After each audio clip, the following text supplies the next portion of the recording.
copy? We're under attack! Incoming transmission from Novaria. Normandy! Are you there? Repeat, requesting immediate aid! Please!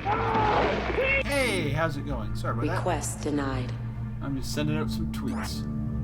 Setting new course for Caliston. Getting the stream all ready to go. Many decisions I'm gonna go grab a lie coffee ahead. and I'll be right back. None of them easy. Monday. Hey, coffee.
Normandy!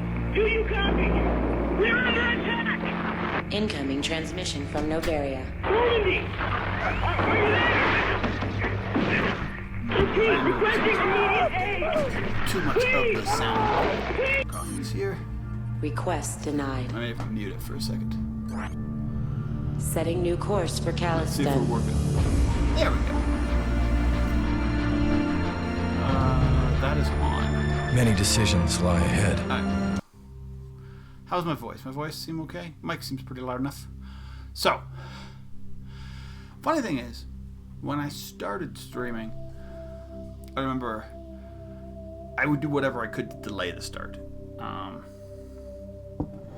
You know what I mean? Just didn't have confidence in coming in. Now, I can't wait to start. I'm loving the games. I'm loving the experience. People show up, they show up. If they don't, they don't. I'm good with it. I love it. But I've been having people show up, and it's been great. So that's all been awesome. Yeah. With that said, I mean, thanks, man. I appreciate it. When I ask, I'm actually mean it, because you always have to adjust the sliders, and you see different things to do, and different games do different things, and if you're doing Xbox or yeah. But thanks so much. But yeah. So I've been really enjoying, and I've really getting back at playing Dragon Age. It's been awesome, and because as I say, I kind of gave up on that game. I never played it. I never gave it a chance when it first came out because of many issues. My issues, not necessarily Dragon Age's issues. Oh, wait, where I get it? But here's the problem when I play on this one once a week. Imagine like once a week, and I'm kind of enjoying that because it's like rediscovering the game every week. Okay, so we have Vermeer. Oh, so it's Vermeer, dude. Nice. I mean, as I say, I played Andromeda. My opinion on Andromeda is like I could play Mass Effect 1, 2, and 3 a couple times in the same year now. I mean, like I think when you first came out, I could play it through 2 or 3 times. It burns out. Andromeda, it's like once every 4 or 5 years you could play it, and it's good. It's good, not great, but it's good. Until you get to a point, and for me, Andromeda, you get to a point, and it's it's like the planets that they didn't get time to put much effort into, and then it's like, and then I'm like, why am I going to put effort into playing all this stuff? And then you're like you're rushing to get done because you're done with it. You want to finish it but then you want to get done, and then but you also know, yeah, that's true. There's a lot of games like that. But yeah, I mean, but Andromeda is very good. Mass Effect is like there's a lot. Have you played what's the one? No Man's Sky. No Man's Sky is a good one, but another very open. Another one that I was like, okay, I'm done with. I got done with No Man's Sky before I got, like, time-wise, before I got done with Andromeda. But Andromeda, No Man's Sky, if you're really like building exploration, better than Andromeda. If you like some story and whatever, Andromeda's better. The problem with Andromeda is a lot of the story doesn't ever pan out. A lot of the side stories. I don't know. Well, I don't want to do Vermeer right now.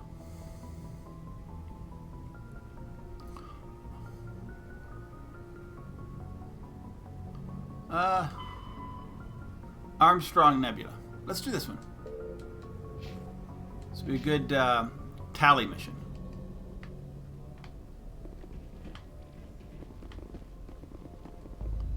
I'm pretty sure last time I did, if I end up here, I was...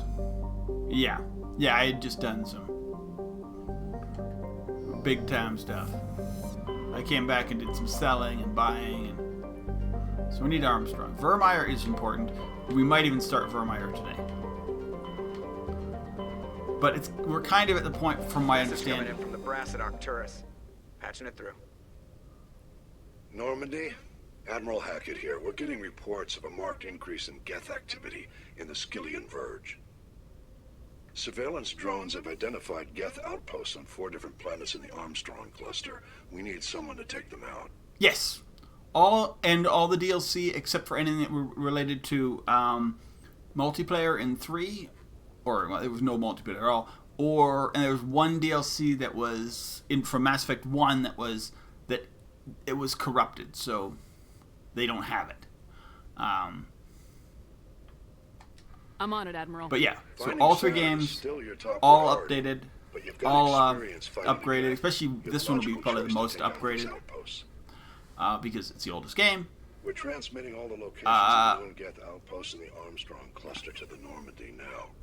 Admiral Hackett out. So yeah, Legendary Edition's a lot. So we got 4 systems.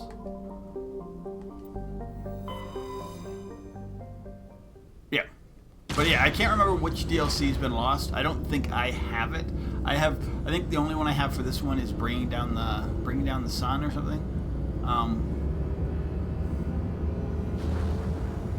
Which I probably should, if I'm gonna do. I don't know if I can. We'll see.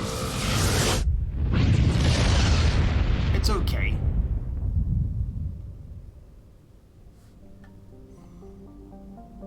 It's just how many weeks do I have before? Today, I got like 3 more. Yeah, I should probably get through Mass Effect before, if I want to be done before.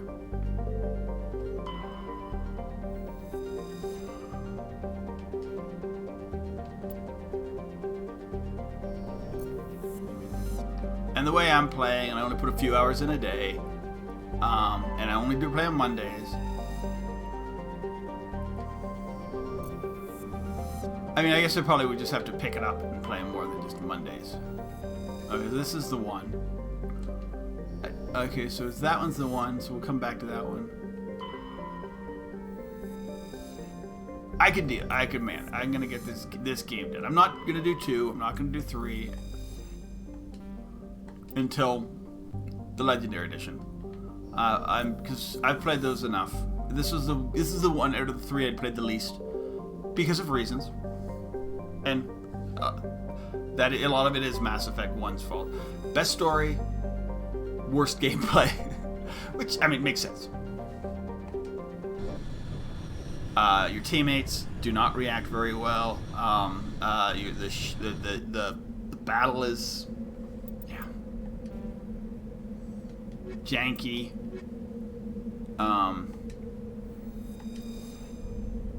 The driving is awful.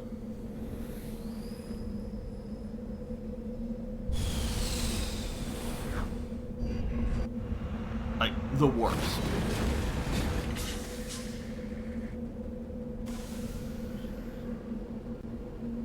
But there's just some parts of it that you're like, yeah, it's just a really good game. So we have Debris, Research Outpost, and Anomaly. Alright, then let's do one at a time. Anomaly.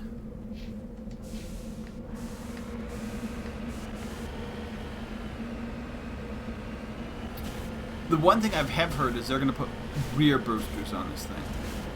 That'll be nice. I hope they've changed the controls, but who knows. But to put rear boosters alone will be an improvement. So right now, the only booster we have is this one. And that's useful, but basically they just put that one in there because the way they built the planets, in my opinion, if you didn't have them, you get stuck so many times. Because you drop in holes.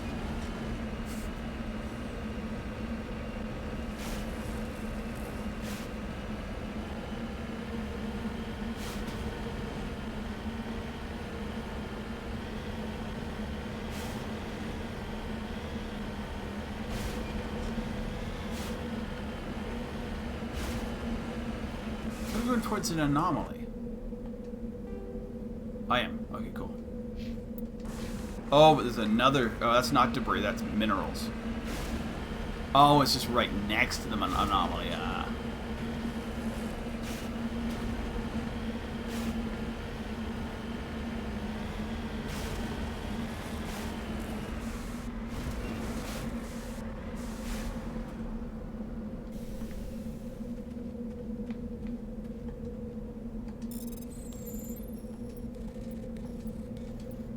I hit the wrong button. Doesn't remember. I have so much. Oh, you can't do that. There you go. So, I mean, also that, how sort of strange and diverse the method of sort of getting materials is between 1, 2, and 3. It's just so weird.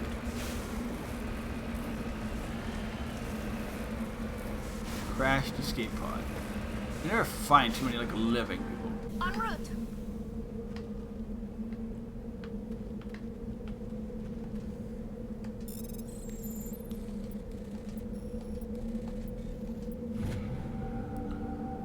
I mean, the system is in this one is so janky that they even make fun of it in later games. Like the fact that if you can't you know, break into a safe, you can, or something, you can just use Omni Gel on it.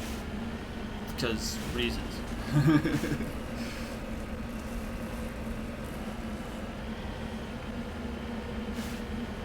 And what is this Omni Gel thing? Like, basically anything can be broken down to equipment, guns, you know, mods, they all break down into Omnigel nicely. Oh geez, yeah, that makes sense.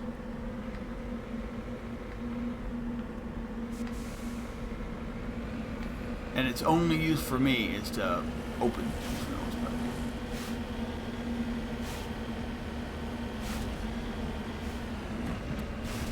Oop, almost tipped it.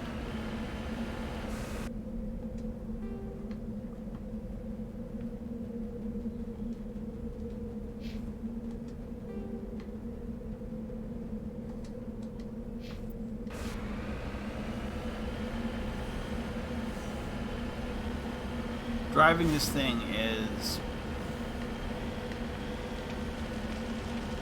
yeah, bad. It's not great. So I'm really hoping that they fix this a little bit. The thruster alone should be helpful, but not 100% fix. That's. I would love just them to change how the controls. You can pick how the controls are, or something. It's an overrun research, and there's nobody here right now. I think they would be guarding it. Yeah, they're pretty bad, the driving. Especially console. I mean, maybe, I can't remember if no, because you can't use, and that's another thing they're going to fix. So the console version, you obviously use controllers, but I don't think in the, at least for one, maybe two, you had to use a mouse and keyboard for everything. So it just didn't give you a choice. I mean, I'm sure that was fine for most people, but I mean, if you wanted to use the thing, and driving, I always find easier on it's not great on a mouse and keyboard, in my opinion. So I wouldn't mind having it on a computer, but it was always going to be like you don't have the option of a joystick. That's something that's going to be fixed with the Legendary Edition as well. I'm going to put a save. I did just put a save there, didn't I? It's Monday morning. We are not playing at a super high level. We're actually playing at a super low level, which is just so we can have some fun, get through the story. Enemy contact. Us. One last time. Oh, there's way over here.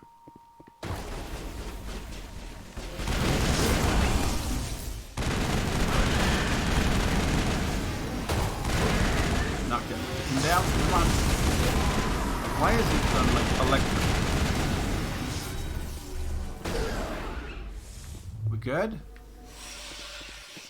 I hate Huss. This one and 2, Huss, are the absolute worst. There are just so many of them. They run at you. They're kind of terrifying looking. It's not until you get to Mass Effect 3 where you get like Banshees and stuff that Huss become like, yeah, Huss are great. Jeez.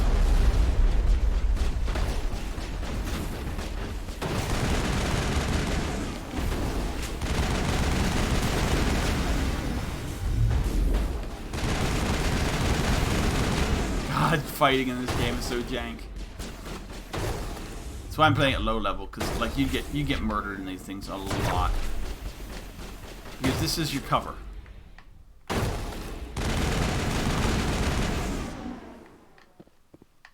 It's okay playing. I mean, playing as a fighter version, whatever they're calling it now. No, that's not what I do. I want to go back up here.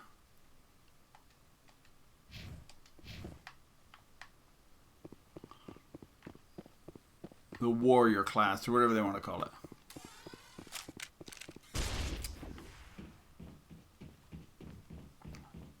Am I using a shotgun? Stop hitting the button!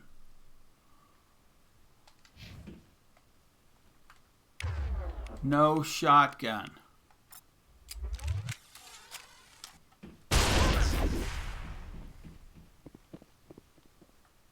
Stop! Oh my! The buttons are awful. Sorry. I'm just buttons that used to be map, or would you normally think would be map, are. I'm going the wrong way. Perimeter secured. Yeah. Yeah, I would never have sort of that back, select, whatever button be anything. And in this one, it's throw grenades. Oh well. You know what? I hardly use the grenades anyway. It's the one thing in this class that it's supposed to be useful, but I hardly ever use it.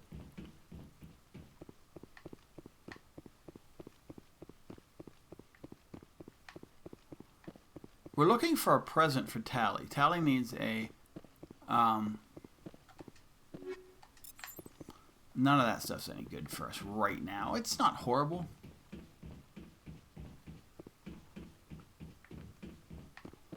But we have probably four planets of these to do. Ooh, a mantis.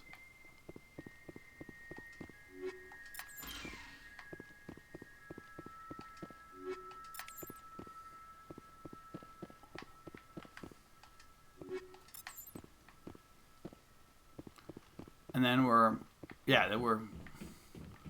done with this side mission. I think either that or we're gonna find we do them all and it'll push us towards another mission. So this is the Geth attacking us. It looks like they're set it like they were ready for us.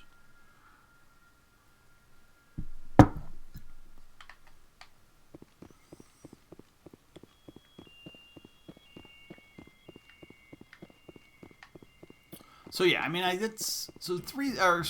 Legendary Edition should be really good. It's got the same story. I mean, the biggest problem with it is everybody's played it before. There's no real shockers in Legendary Edition because most people who've played Legendary Edition have played it before, or a lot of people have. And it'd be a good way for, but it'd also be a good way for people who haven't played it, who are too young to play it, to get like unupdated. Oh jeez. To get an updated version.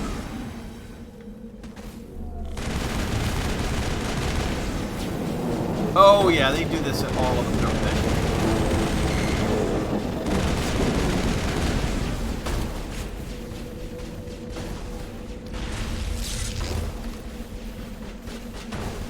He's like in our car.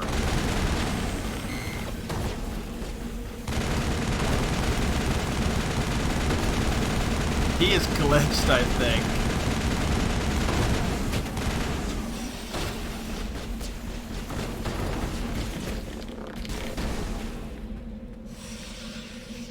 I remember these, yes.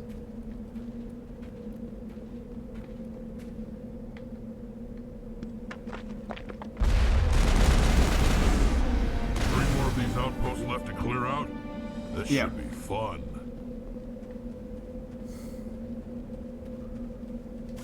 Alright, let's go. There are minerals around here somewhere.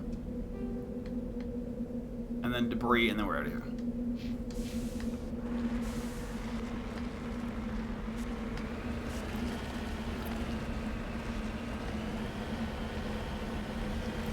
Yeah, I mean, the game is good. And the next one, and the Legendary, will be very much something to look forward to. 4, I don't know. I don't know what 4 is going to be like, though. Because I guess the biggest problem, and as I say, they were never really given the chances, even this one.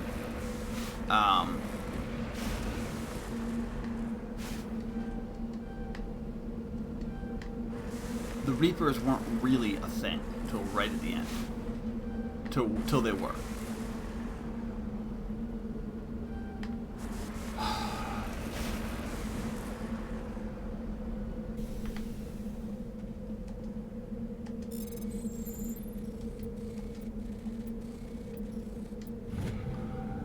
So when they make the next one, like the next new one, they need to have a good enough enemy that. And even if you don't start off, even if they do it like this, where it's Saren, but it's not actually Saren, it's the Reapers. The first enemy has to be intimidating, good enough that you care about it. And I don't really care about the guys in Andromeda. They didn't seem that imposing. They had their biology was kind of cool. They did the whole thing where they convert the Angoran people to become cat. Fair enough. But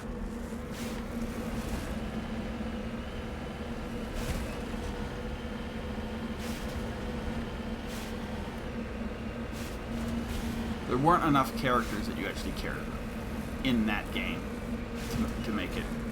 And I did. Maybe if they would have completed the game, then perhaps. Or maybe if they had made like a sequel by Andromeda 2, you would be like, oh, okay, now we actually care about the twins and their mother.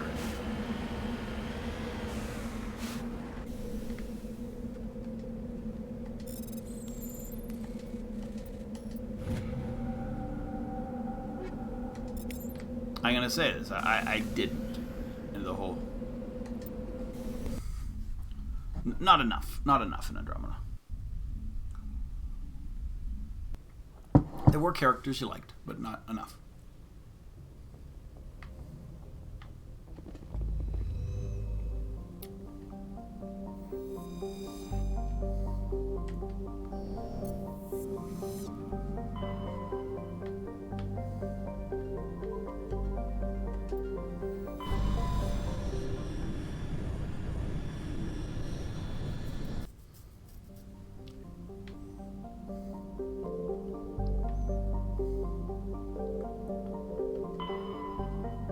So this is probably the one. I mean, that's a hard thing to do.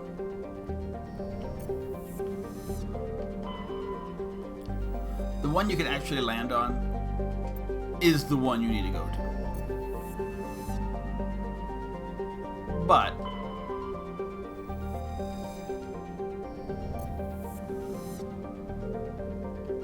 so yeah, and 2 is a little bit better, I guess. You don't have the whole planet to go to, but in 2, you scan the planets, and then by scanning the planets, you get like transmissions that tell you that's the one to go to.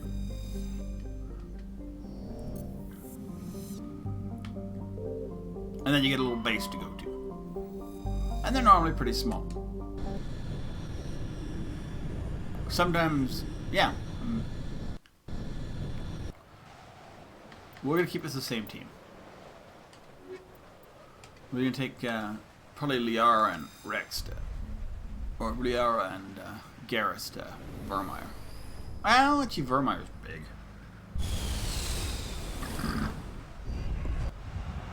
I'm thinking the wrong one. Vermeer is, yeah.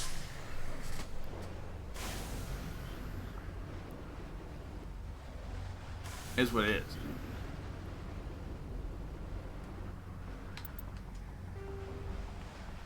Anomaly, debris, Geth Outpost.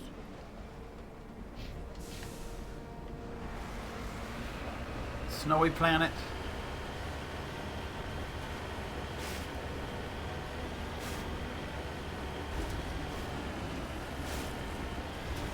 Oh, there's a couple anomalies over here.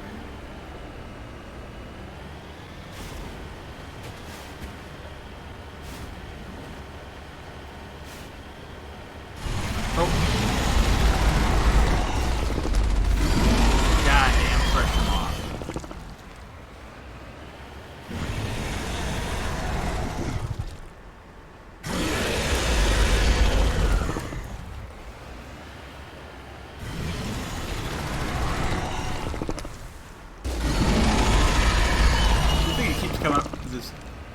Head back to it.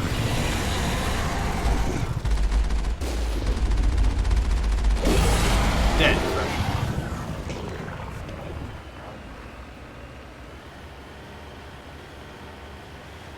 Well, it makes sense why there's so much debris over here. I'm on my way.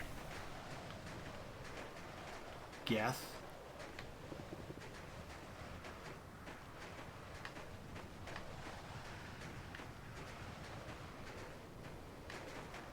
Why can't I do anything with these things?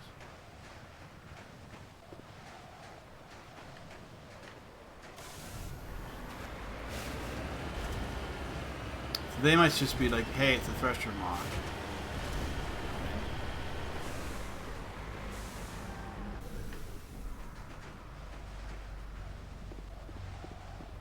Prothean, baby. Nice.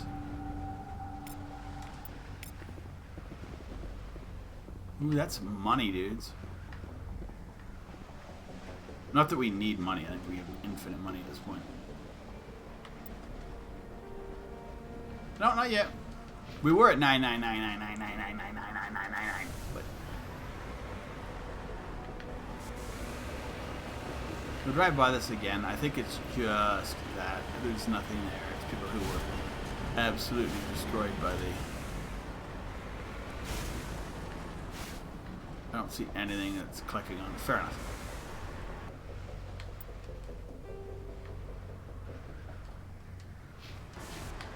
The Thresher Maw. So I guess the cool thing with Thresher Maws is they apparently stay pretty much in there. They're territorial in their area on the planet, so. Early on, they can really destroy you. I mean, they still can. But we're good right now. Even in Jank, the Jank mobile here, woo, that's a thing. Woo.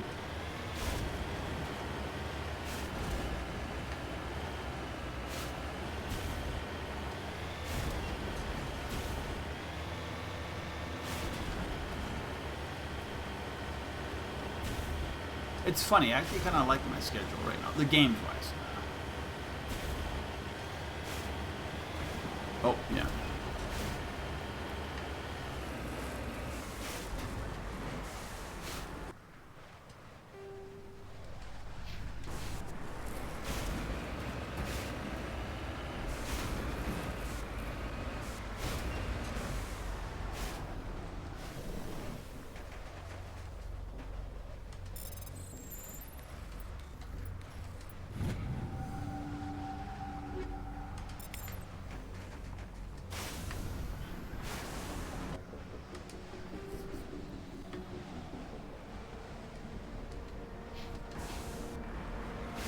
going north. So it's definitely Geth. They're the jammers. I don't see any.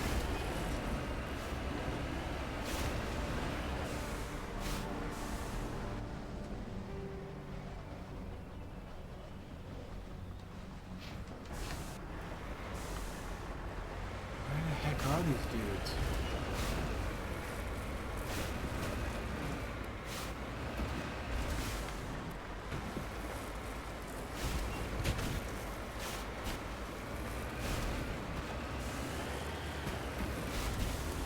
I'm going. I have no. That I mean, I hate the jamming part.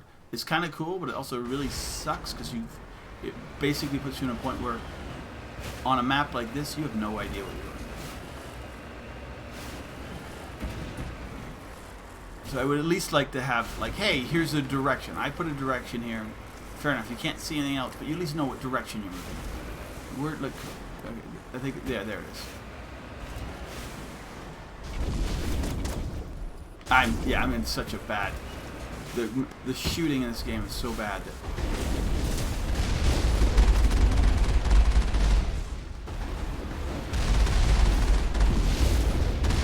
the Colossus has to go down or work. Now we can get the snipers.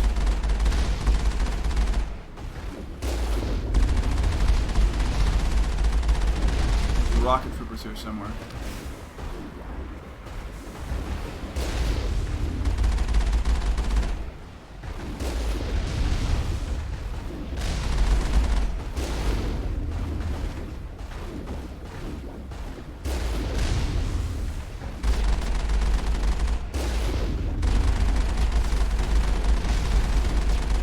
Oh, the jankness.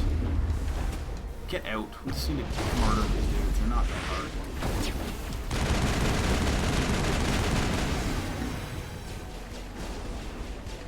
The thing is, driving them in the truck is just too hard. Oh, it's an attack.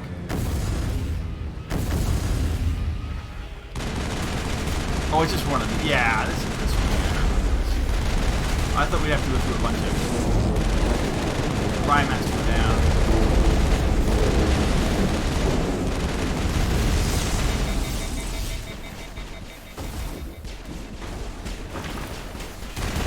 That's number 2. Let's hit the next base. That's it? Yeah, see, that's all we had to do at this base. We didn't even have to go inside, so that's kind of cool. Because at least they're doing it differently. Yeah, I think I remember it being like, oh, the first one was like, ah, and the second one was like, okay, yeah. I mean, it is what it is. But like, at least they mix it up a bit. It's not like, hey, let's go to 4 different planets, and hit 4 different the same thing 4 times. So that's not bad. Because it definitely could be. They've done a lot of games do that. So we did Gagarin, Chafishan, Han. I wonder who these people are, because these are obviously named after people. There's Watson and Crick. They often name things after scientists and discoverers. So I'm wondering how because I'm pretty sure none of these are like real names. But I just hit the wrong button, of course. Of course I hit the wrong button. The other thing, they change how the buttons work so it's Caspian.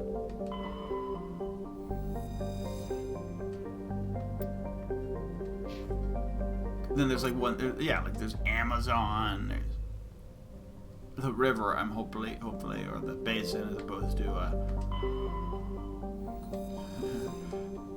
the company. I think when this game was made, Amazon wasn't that big of a company. Which is funny, since it's now like one of the biggest companies in the world that in 10 years that they can go from a garage that sells books and maybe DVDs to one of the biggest companies in the world.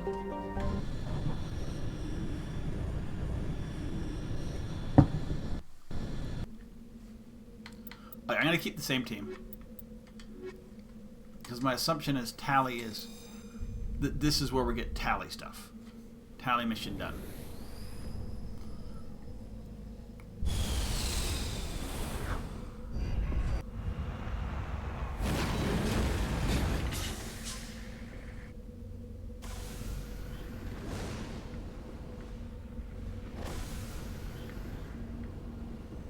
Okay, cool.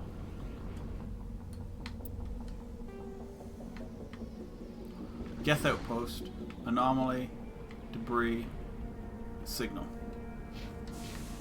Alright, so we're gonna go Geth Outpost absolutely last. Oh, is this that world? There's one world where you're all over the place. It's not bad. It's just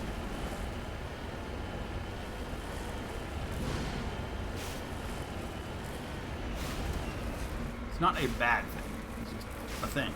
I remember it, and I'm thinking I thought it was main quest, but it might be this.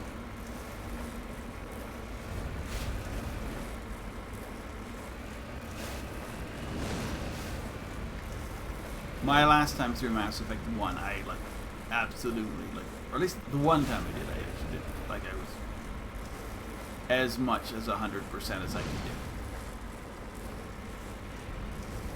The DLC I could do. It's a beacon. Jesus.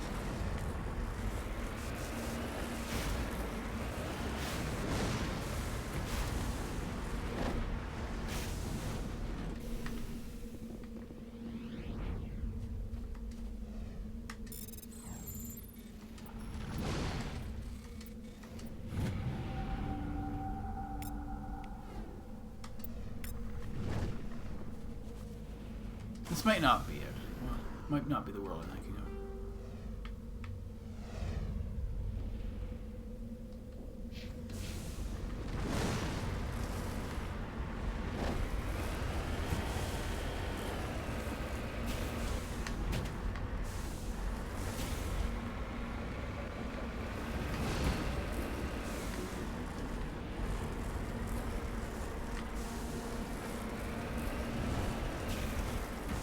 Yeah, you can't Skyrim up things because it's super. The boosting system's so horrible.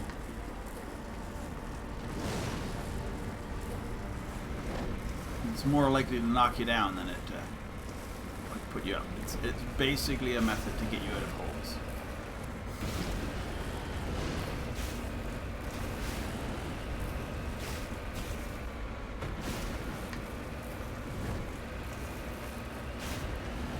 It seems like it's right in front of me, whatever this is. Woo!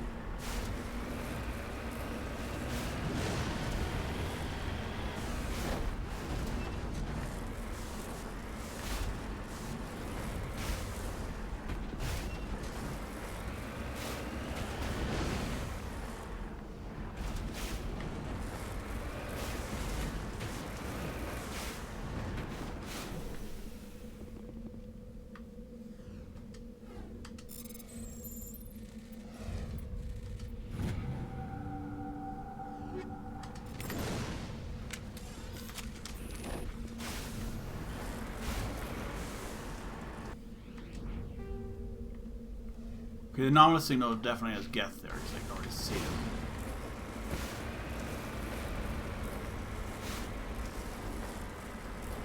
That's cool. So they're Geth without blocking. But I mean, jamming, you know, it's Geth anyway. For the most part.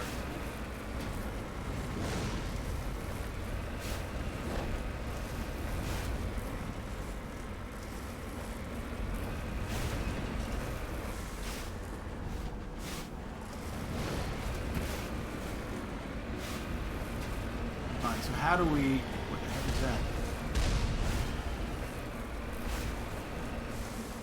Oh geez, there he is. Heavy turrets.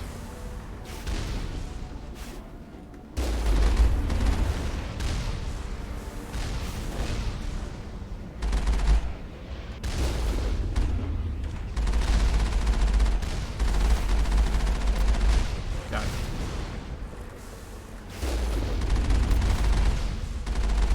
Oh.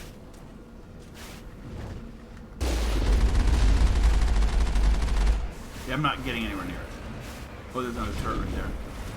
This is how bad this stupid system is. I'm not hitting it.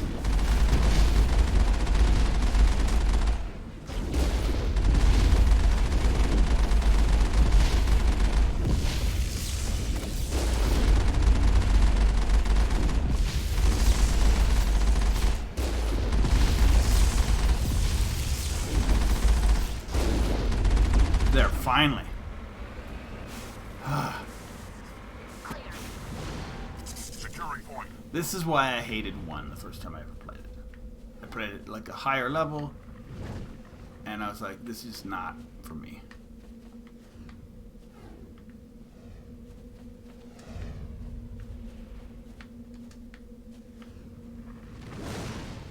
You lead. I'll follow. There's nothing here. The anomaly is just them luring me here. I don't...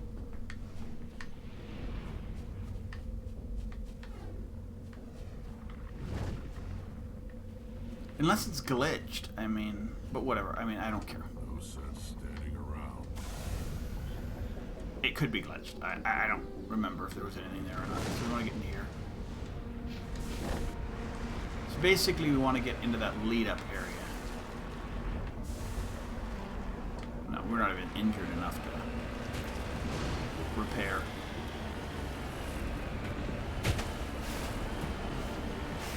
Yeah, this is a great game. I mean, durable, yeah. But as I say, when you play at higher levels, it's like a glass cannon. Boom!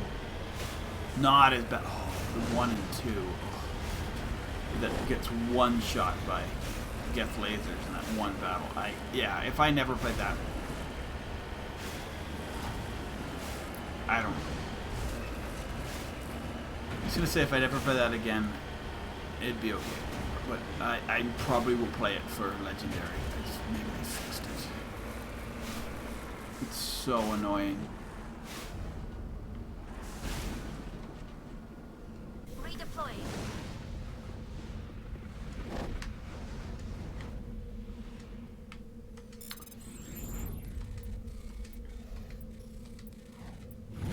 There's 2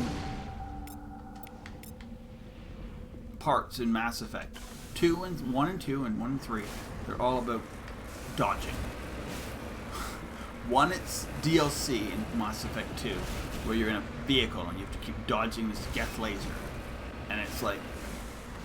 And it one-hits you. The other one is Mass Effect 3, when you're trying to destroy a Reaper. And it's all about rolling. And the higher level you do it, the lower you have, like, the less chance of you, like, you know, surviving.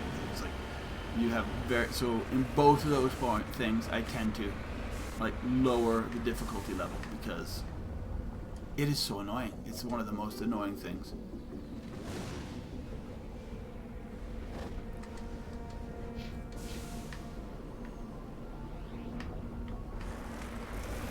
I've like come across. It's because you're just rolling and you shoot, roll, shoot, roll, shoot, roll, and if you do it, that's great. But if not, it's like start again, start again, start again.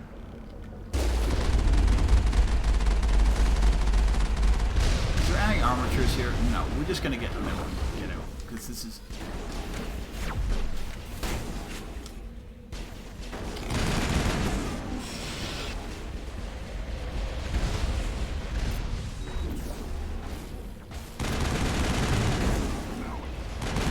I mean, this one is just the jankiness of the actual fighting.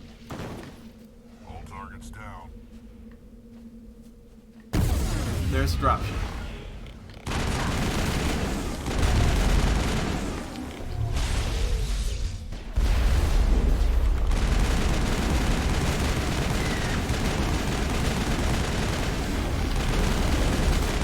I mean, we could even fight this thing from inside the vehicle. It's just so...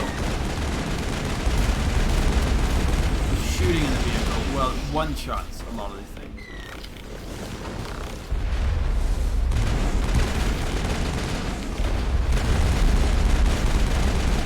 If you're playing playing at a low level like this. Just hold the middle, keep shooting.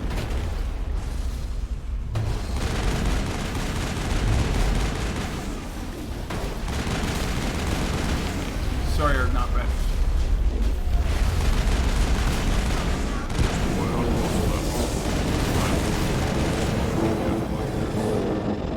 Okay, cool. All targets down. Repair.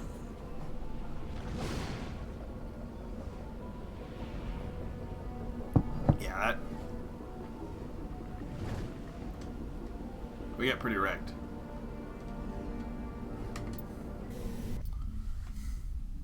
Well, we weren't in it, but I mean, it was to the point where probably if we were in it, it would have exploded. Because that makes sense. Anyway, but it makes sense that they can't blow up your vehicle while you're on the surface, because you'd be kind of, well,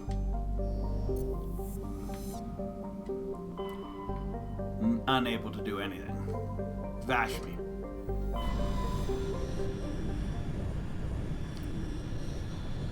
Alright, one more time with these dudes. We'll go out from in, out in.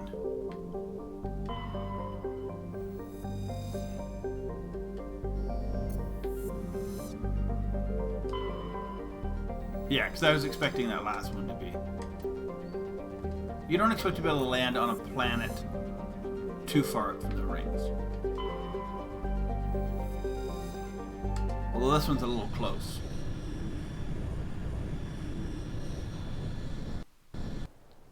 And by rings, I mean like the orbital rings of the sun.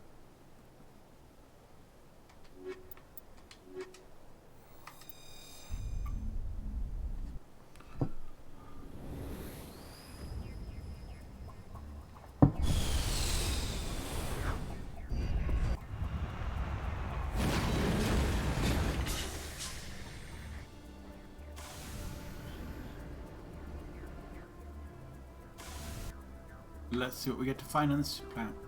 I should probably put a save down. We haven't done any. We haven't saved since the first one.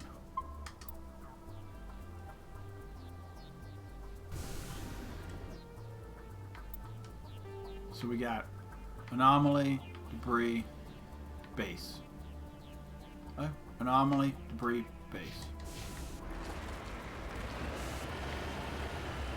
There are also other things on these planets, but I don't really care that much. Like I'm not that big of a completionist. Those are the things I didn't do the first time. Like this doesn't show up, this thing, and if you don't look for it, you're gonna miss it. And it could be one of the minerals you need to complete one of the side quests that doesn't do very much, but still.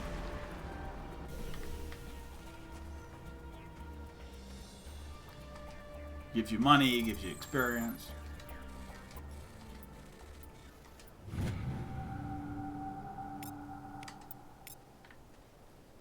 Like lots of money. So I do them whenever I can, whenever I see them, but I don't go out of my way looking for them. I'm sure there's books and maps and exactly everything, and there'll be a legendary edition walkthrough in a nice glossy version that will allow you to do whatever you want.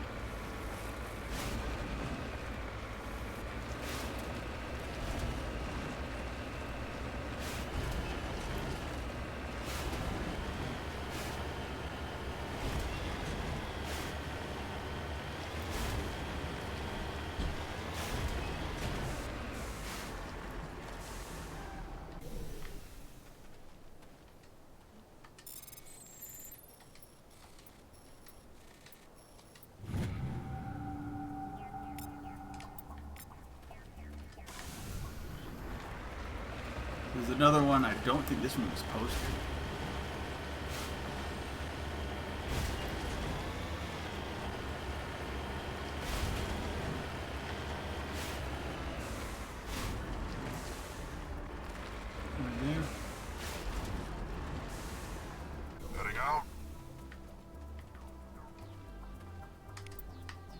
Yep.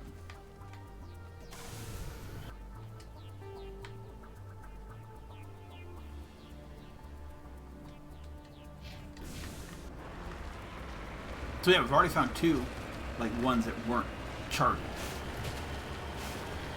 I wonder if there's a skill or, like, something we upgrade that charts everything. That would be cool.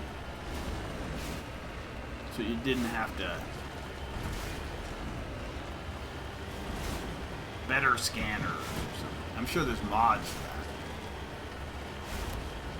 that. I know there's mods in for Mass Effect 2 that one shot and you get all the resources on the planet. You just suck a planet dry with one random shot.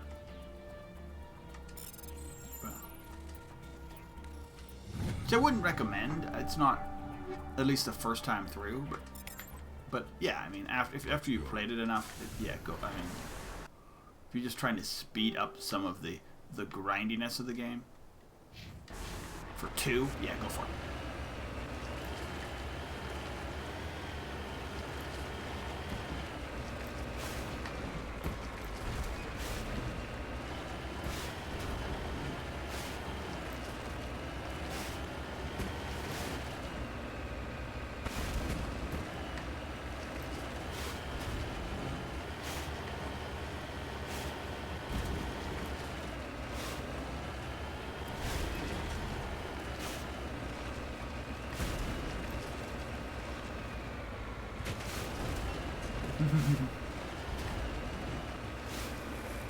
Alright, so we are going to go somewhere and we get either an inside or an outside fight.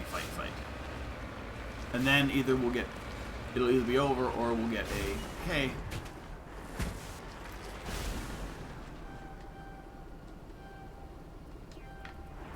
or we'll get a message saying, yeah, now we know where they really are. I'm on my way.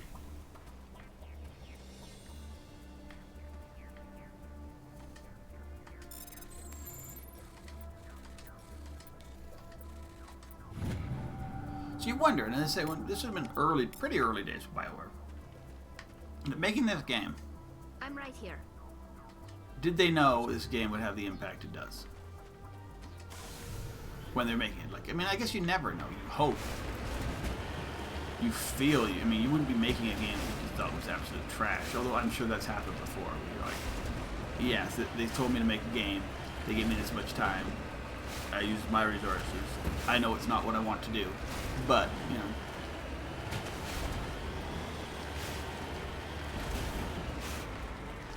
We'll play it because we'll make it because they're going to pay us to do it. And that it never looks good on you, but it normally looks worse. Blowback doesn't normally go to the people who make the games. It tends to go to the people who are bringing the games out. If you're both, then you know, like super small. Is it down or is it up?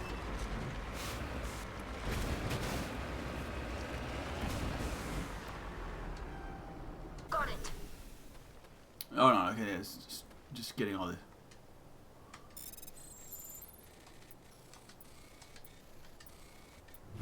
Yeah, like I mean, if you made like, if you're a guy who works on a team that made, you know, Mass Effect Andromeda.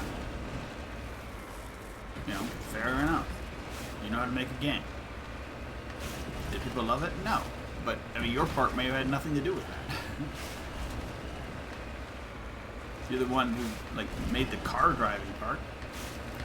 Which level design on some of the planets, maybe the shooting mechanics, developed that kind of stuff. You're good. That stuff was awesome in that game.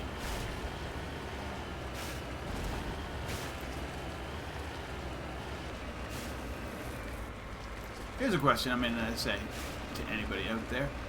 Is Anthem worth even trying? Because I can play Anthem for free. Because EA and Xbox agreements.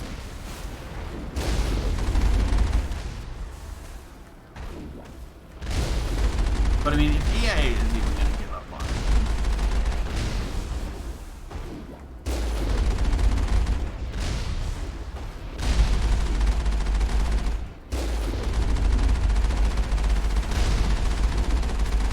EA did a really good job of what they're doing by partnering with Game Pass. They're not giving away everything.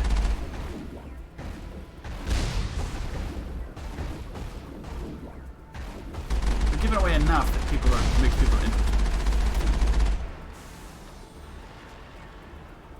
It also probably depends on what they're getting paid in the deal.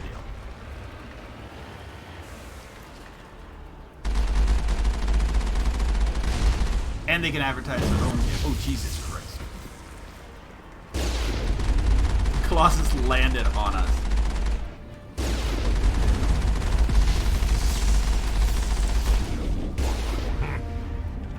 I thought one of these outposts would be a major base of operations. Hold on. This receiver's picking up some There we kind go. of transmission.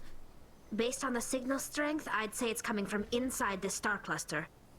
The main Geth base. Yeah. Use the signal to lock onto its location and go take it out. The main Geth base.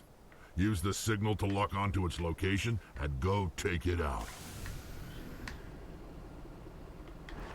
There's more Geth here for some reason. Oh. I think we came in the wrong way.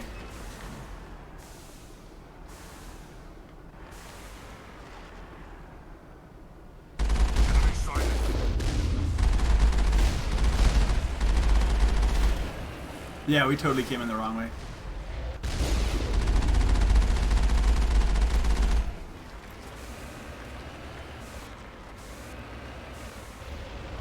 Let's get out of here. There's no point. We're not getting enough experience for wiping out these Geth turrets for no reason. Let's go to the main Geth base.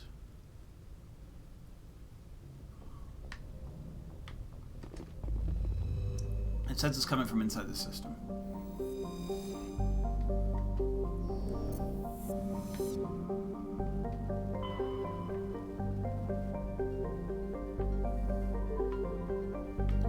Oh, Grissom, like Grissom Academy.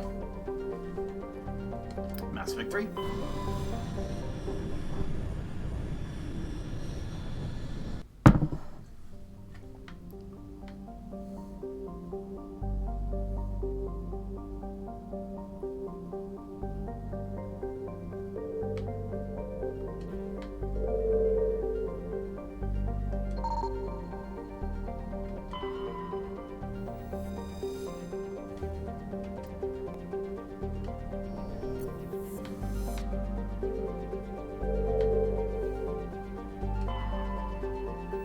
Oh, it's this move. Sorry, wrong button. So is it? So it's the moon. Okay, so let's do everything else.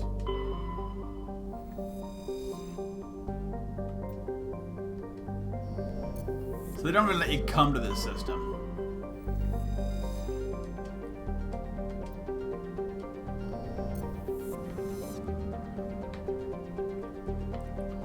Until you've...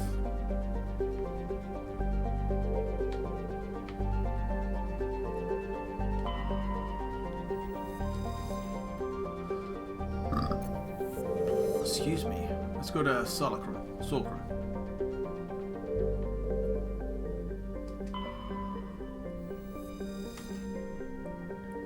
there's a heat problem, but I mean that doesn't affect the Geth.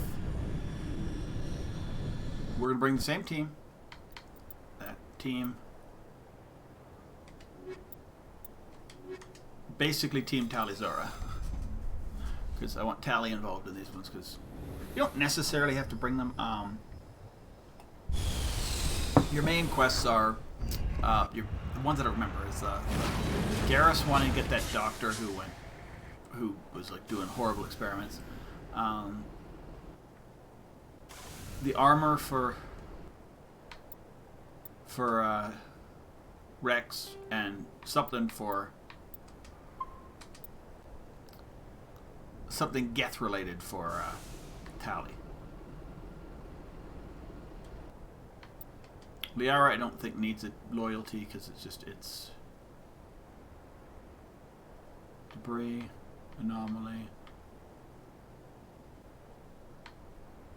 open journal.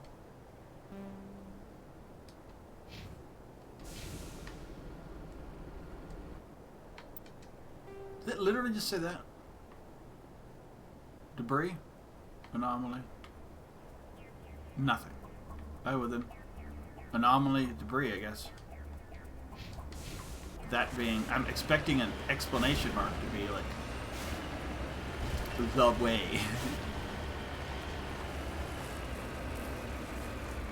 I mean, that's the good thing. This vehicle can just, it can drive up everything. But it has to, because they make these worlds so... The worlds aren't janky, but the vehicle is. Ooh.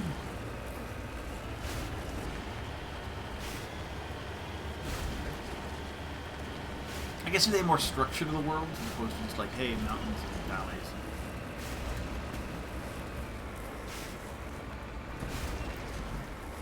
And they could just have like less of a... I don't know, we'll see how they do.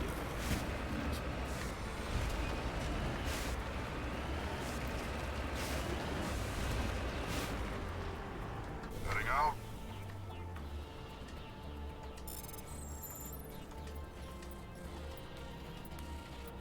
There we go.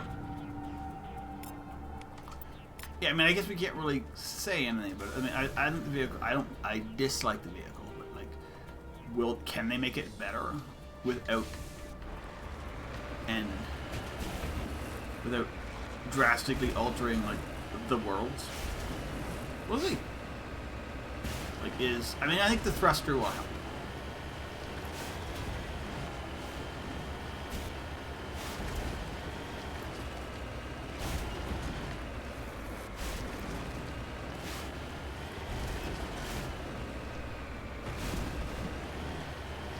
The problem is looking and driving and having like 360 driving ability, basically,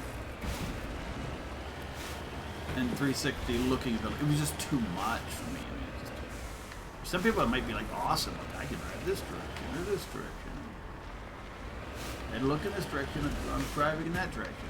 Well, for me, it just became a bit of a cluster. Moving out.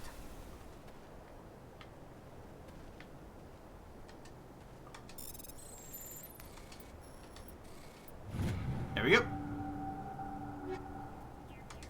Yeah, we'll need to get rid of a bunch of that stuff, which is fine.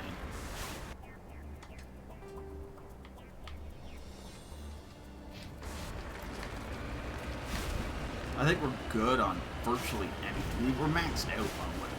Like, I think 10 is the max here.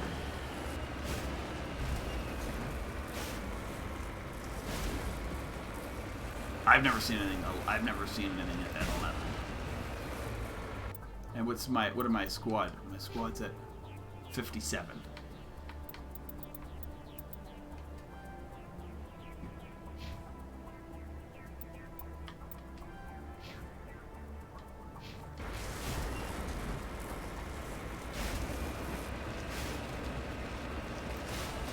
Woo! I'm going to somewhat up the mountains because I don't know if this is going to be like. So that's like the problem because you have no clue where the next bit's going to take you. You kind of have to stay. Going down's easy. Going up can be hard.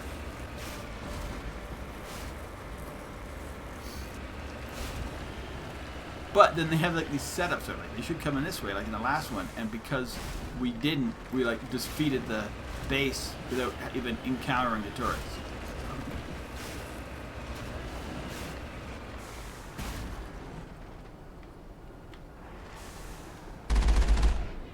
See, I don't think I can hit him from here. He can hit me. Yeah, I can't hit him. He's in such an angle that my vehicle cannot go anywhere near him.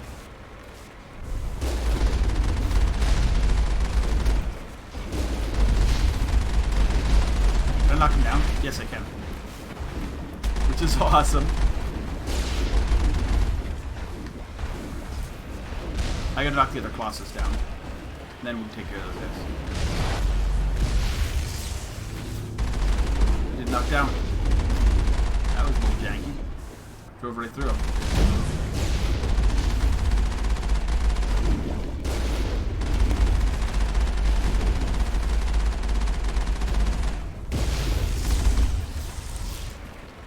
Alright, let's see if I can get these guys out of the way. One. Two.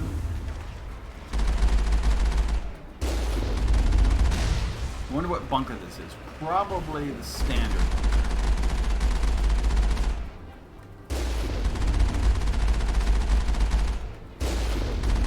Do it. I've done that.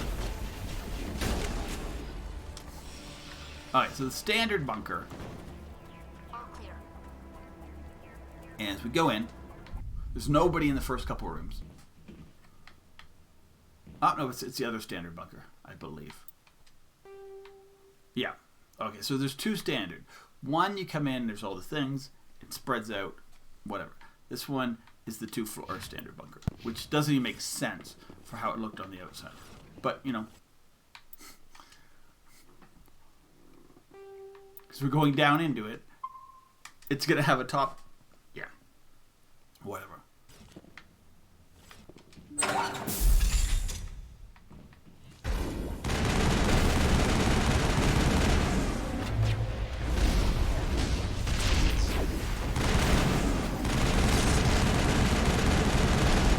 Jesus.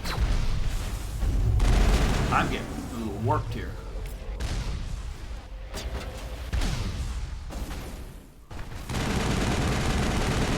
The first time I played through, even at like low level or easy or whatever it's called, I still had to use metagels.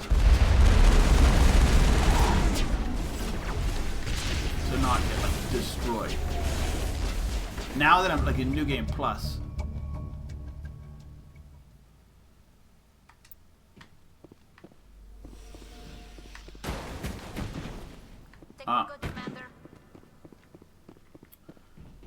it really doesn't do that. Like, I mean, like, it's...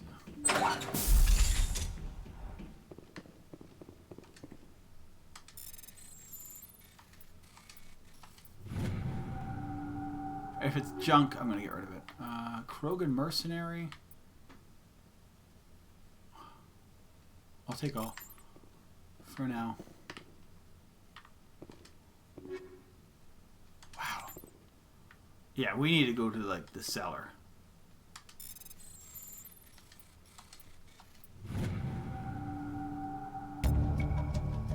Data, the prop never hands it could reveal. Ready whenever you are. Okay, apparently, like, she doesn't get the grasp that that's like the super important thing we were trying to get for her. Yeah, no, and I would as well. But as I say, for me, it was just I want to get through this game as quickly as possible. This is not about winning, whatever, even developing the stories. Most of it's about looking at this game graphically and mechanically the last time before I play the Legendary Edition. So, but yeah, I hardly ever play New Game Plus on anything. The only time I would do that in a Mass Effect game, and I have done it before, is when you go through and especially it probably doesn't, well, not as necessarily anymore, but when to get the enough Paragon or whatever points in order to do what you want to do and like make sure you're able to get the right decisions through. And so I did that way in order to say get all the characters I wanted in the best position for like from going from Mass Effect 2 to 3. I'd play 2 maybe a couple times just so I have the resources, the Paragon points, the Renegade points, whatever.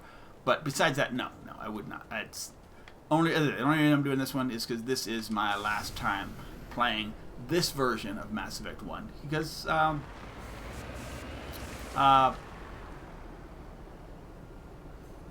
Legendary version comes out in, like, what, 17 days? Something like that?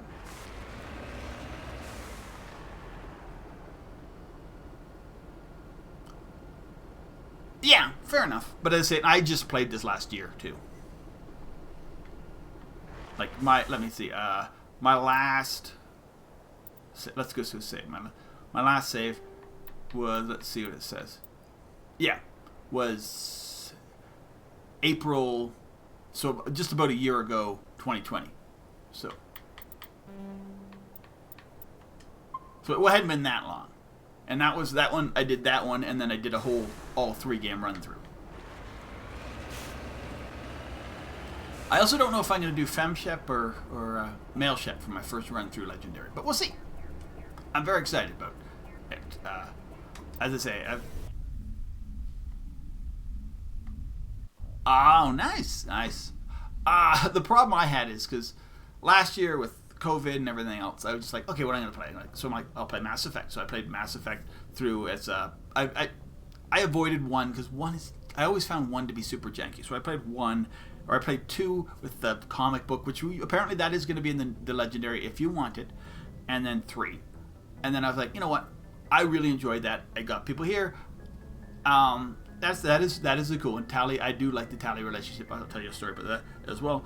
And then I'm like, I'm gonna try 1 again. I really enjoyed it, so that I played 1 again and played it on easy because I hate that there's a lot of jankiness that if you play it normal or harder, just like I had bad memories of Mass Effect 1. Not because of the story. I think the story of Mass Effect is probably one of the best, if not the best, Mass Effect story. It's tight. It links together really well. It's the best story because it's not necessarily it is the shortest story, but it's the most concise. It's the most understandable. It's the mystery. The other ones are great. I like 2 and 3 as well. But so then I played through it 1, 2, 3, enjoyed it, and then I'm like, okay, I'll do I think I did a Renegade run, and then I'm like, I'll do a true Paragon run with a Male Shep. And then by the end, I was like, okay, I'm not playing again until they like bring out a new game. And then right after that, they're like, hey, the new gun's come out. I'm like, okay, I'm not gonna play again until that. And then I didn't. I played Andromeda in there at some point, which I hadn't played since release, and I was like, and I beat it, and I'm like, I never want to play Andromeda again. But that's what I felt like when I first. So maybe like 10 years from now, I'll be like, I'll play Andromeda again. But yeah. The Tally relationship. The first time I played Mass Effect 3, because that was the first time you could do Tally relationship. You can't do Tally relationship really in Mass Effect 2, can you? I can't remember. Definitely not in 1. But yeah, so Mass Effect 3 Tally relationship totally was like, okay, that's cool. I do Tally relationship, and then I screwed up. I somehow did something where the Geth, and she killed herself in that one big scene where she killed herself. And then you do the final mission, and Tally shows up, and you have a love scene with dead Tally. It was, yeah, it's kind of the glitchiness even in 3, where it's like, I know they fixed that, but yeah, Message it was. from Admiral Hackett, Commander. Patching it through. We just received your report. Looks like this Geth incursion was bigger than we thought. Then I had to like make They were sure, because if probably you want preparing to, for a major offensive in the you can system. lose Tally. We're increasing patrols But in I mean, the I Armstrong really like the cluster to Geth make sure too, they like, can't 'cause they have a establish cool another story. foothold in the region. Nice job, Shepard.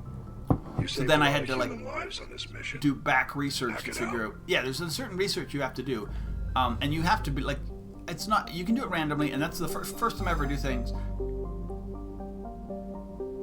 Yes. Yeah, but yeah, exactly. Exactly, I totally agree with that. But as I say, like, and I love all the stories. But what am I doing here? I have to. I don't know what I just agreed to. Oh, okay, yeah.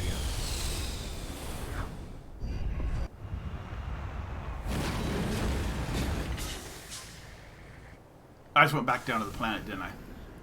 So yeah, it's fine. Yeah, so I hit the wrong button. Okay, yeah, so yeah, you can romance Italian too. I just can't remember. It's been a year. But as I say, it's but I like the Geth problem. So there's the two situations. There's one situation I've never done, and I didn't even know you could do it. Then I kind of looked it up. So the first one I looked up, or the first one is to save the Krogan and save what's Eve or whatever her name is. Save her. So that you got to like, and then you have to start that in Mass Effect 2 for the most part. Same thing with saving the Geth and the Quarians. The other one, the one thing I've never done is I've never saved. Who's the Solarian scientist? Oh my God! In 2 and 3, you can save him apparently, but in order to save him, you have to completely screw over the Krogan. I've never tried it or even looked it up, but it is an option. So the other thing that I did in my last playthrough is I normally don't destroy the Morden. Yes, exactly. Have you ever done the save Morden route where Morden can actually live through Mass Effect 3? Like to me it's almost like this myth, but like I've seen, yeah. But but it seems like to saving him seems to go completely against his who Morden is. The other one is, and I did this one right, was you have to get. Yeah, no, I can't either. Is moving through and getting what is it? Destroying the Reapers and having enough sort of war assets and everything where at the end Shepard is alive. I love that. I think that if you're going to pick a canon ending going into Mass Effect 4, Shepard somehow survives. You have destroy, and it seems to be destroy when you see the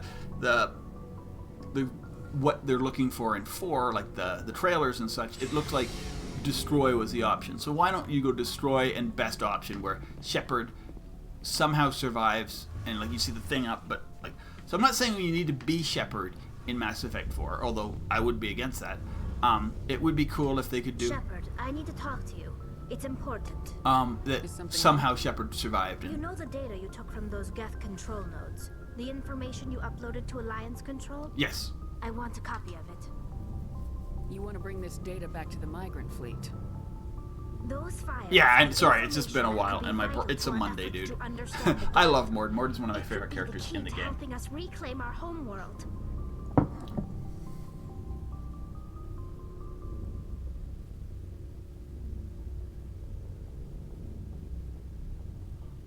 Really? I've never done that. Yeah, see, that's the awesome part about this series is... You think you can use this information to destroy your enemy? Not right away. Is that, like, there's just these little quirks that most people don't do, but if you do it, you can absolutely... It doesn't alter how the game ends, but it can alter how the game goes. And I think... Make a copy.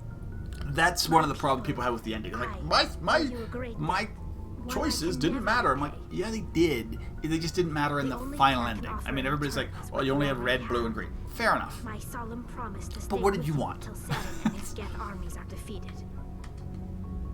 I never wanted anything more. Thank you, Shepard. You know what I mean? Like, what did you want? Like, yeah, it was an ending.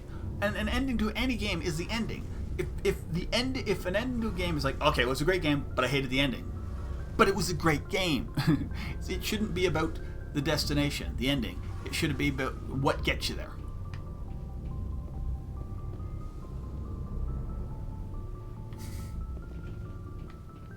You know what I mean? It is what it is. I need to sell a bunch of stuff. Looking for supplies? Let's see what you got. You bet. I also want to know, is there a mod where you can save Jenkins? There's no point in me selling anything. Because... Oh, my favorite... Liara, probably. I love Liara. She's a great character. To a point where I named a child after Liara. I love Tali. Tali's a good... Tali, I like the Tali romance. I mean, I've done most of the female romances. Tali, Jack, Liara, Miranda, even Ashley. Here's the main choice, and the main choice starts in this game. And I normally pick Ashley because I think Ashley's starts off really awful, but you know she can kind of. But Caden just was really bland. I don't know. I really like Liara as a character.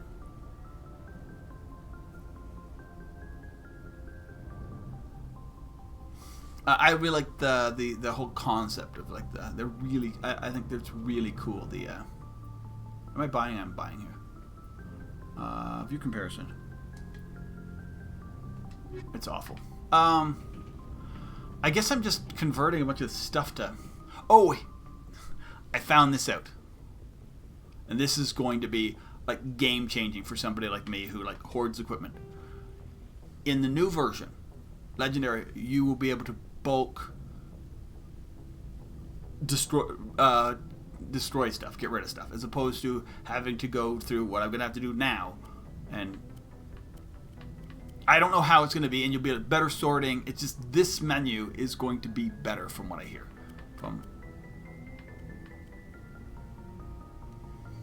Yeah, it's not, this isn't,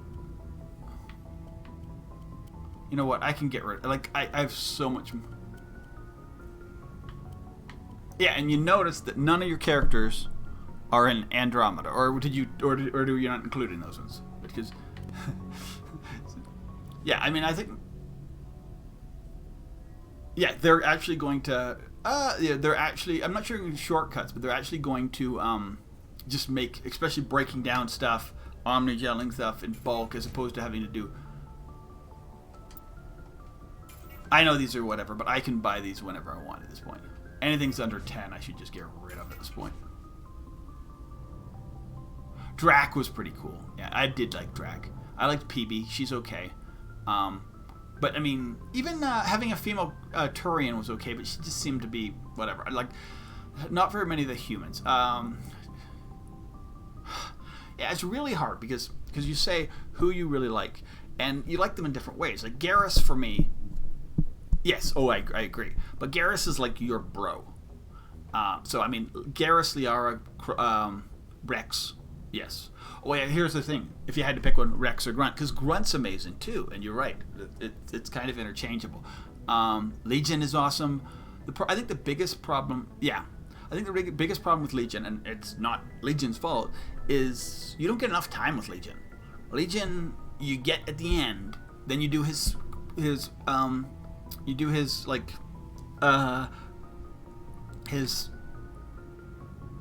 the Legion mission, and then you have to go into the end of the game. So Legion is, and then you don't get Legion in 3.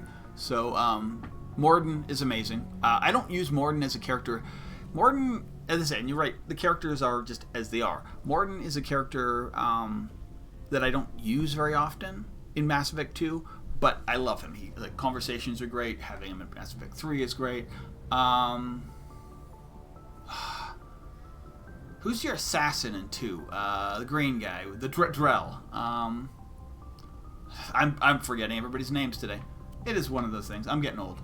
Thane, yes. Thane is an awesome character. I mean, it's really hard to pick top 5. Picking bottom 5 is easy, especially if you include Andromeda. But top 5 is really hard because there's a lot of really good, solid characters. And that's what's made this series in general really good. You connect with the characters, you like the characters. I think that was the biggest problem with Andromeda, is most of the characters you didn't care about. I mean, here's one you should be one of your top characters, and it sort of is. Shepard. Shepard should be one of your top characters. I mean, not saying companion, but one of the top characters in Jacob. Jacob for sure. Caden's got to be in there at a point. He does improve. So does Jacob by 3. Some people really hate Miranda. Some people really hate Caden, Ashley, a lot of the human characters, a lot of the not characters you can't use at all. Like, I saw this especially. Joker is amazing. How about Joker? Joker is amazing. In Mass Effect 1, he has hardly any. You don't go to the pilot because Anderson, yeah, another great one.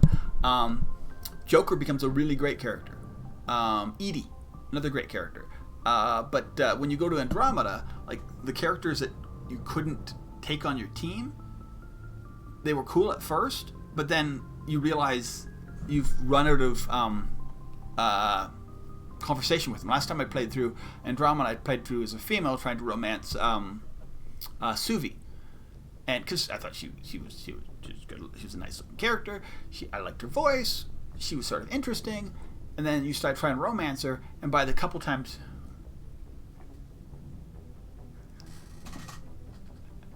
Yes, fair enough. And so Suvi, by the time you like try and romance her, and by the time you like do a few main missions, you realize that her dialogue options haven't changed. You're like, you are so boring, and it's not like what it's just what it is. It's whatever, you know. I don't care. That's awful. Human Explorer. I'll keep Mantis in case. Got a lot of really bad stuff here. But, I mean, that's the point of... See, it's not that I was had anything against Jowl, but that whole... You know what I mean? That whole... Right, like... Most of the creatures in Andromeda just felt really... Like, okay, every planet has the same animals. And there's 2 races. Or actually 3 if you count the robot dudes. And that part of, like, they didn't want to do that. The people who were making the game were just kind of forced into... They weren't given a budget to make more. And so, it is what it was. I don't hate the Angorans, but Jowl just seemed sappy. He had his moments. But I wouldn't romance Jowl. As either male or female. I think in Andromeda I romanced PB, I romanced the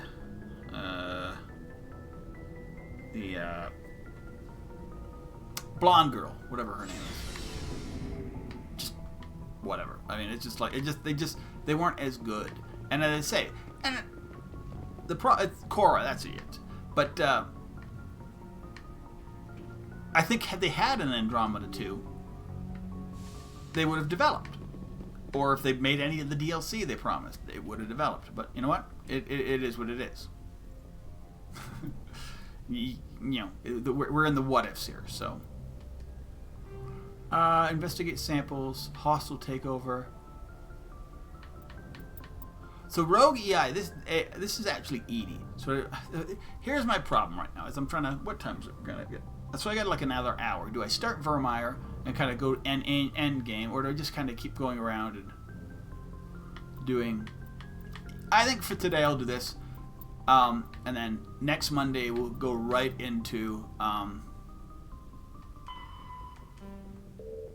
These will be all easy stuff. We work today. Let's actually see where it is. Sentry system in the Hawking and Sentry. And that's where we'll go. And then we'll do Vermeer next Monday, and then right into it. And then because I want to kind of finish up right before, and hopefully we'll do Vermeer, and then we'll end game. And if I have to put an extra day in that's not a Monday, that's fine.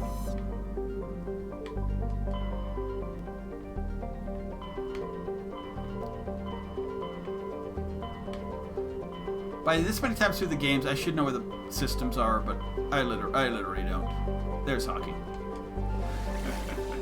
Sentry. Is there any other systems here? It's just Sentry. Perfect.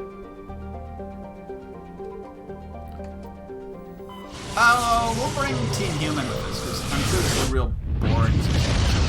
It's a very good system to bring Caden to. Message coming in, Commander. Big surprise. The Alliance needs you again. Shepard, this is Admiral Hackett with Alliance Command. We've got a mission for you. Major Kyle, your commanding officer, exactly. set up a small compound in a Hawking Eta cluster. He's attracted a number of biotic followers. Oh, I remember this mission. He's become an outspoken critic of the Alliance, and we believe he's No, it's true. It is true. This could be trouble, Shepard. But last time I played through, What kind of proof do you have that the I Major let is Caden go dangerous? through just because I want to see how Caden's story come through. The The problem with Caden or Ashley is in 2 they have no story or virtually no story. You see them, they're like, why'd you join them? And then basically they're gone. But in 3, I wanted to get Caden's story in 3 to see if I actually liked him, and I don't hate him. You said his followers were biotics? Yes. Major Kyle never showed any He's just biotic tendencies boring. himself, though. I think he's just I can't see why anybody would romance Many biotics Caden feel marginalized all the or way through. ostracized by society. Kyle probably sees them as victims who need his protection. I mean, maybe, as I say, maybe if you're a female player, you think he's good looking or whatever, which is fine. Unfortunately, he's convinced them that the Alliance is somehow responsible for all their problems. We can't let him go on like this. Yeah, that's exactly it. We want the option to kill them both, but I think either one. Yeah, because it's just such a, hey, they're there. What were those alliance They really are representatives just like a going to talk to tag. Major They Kyle like about? they just get tacked They on. wanted in to this. bring him back to an Alliance But, you know. facility for treatment. Major Kyle served us faithfully for many years. We But I won't think they abandon both him. Given his redeem state of themselves a mind, bit however, in he 3, probably more saw than them as a Jacob threat. does. We're almost certain he had his followers killed him. What else can you tell me about Major Kyle? He's not the same man you served under. He feels responsible for the Alliance soldiers who died at Torfin. But Jacob's not. Jacob, His you don't psych hate Jacob. He's evaluations just showed he couldn't boring. handle the stress of command anymore. I mean, do you hate Jacob? Was I given mean, a like, normal discharge in early I know you're like he's your least We favorite hoped he character, would get but like, better in time, but we if you hate underestimated him. how far I mean, if you gone count he was. Andromeda, there's no Now it like looks like it's the too late. the British guy in Andromeda is worse than Jacob. He's just like, I'm like, really? Can you be more of a I might be able like to end this without a violence. stereotype of That like a may not be Londoner? possible, Commander. We don't want a bloodbath, but Kyle is dangerous. I'll trust you to use your judgment. Hack it out. Yes. Yeah. Like,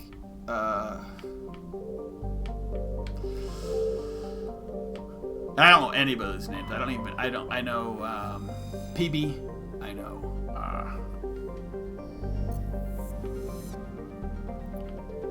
so here's maybe the best thing coming up about having Mass Effect Legendary and Mass Effect,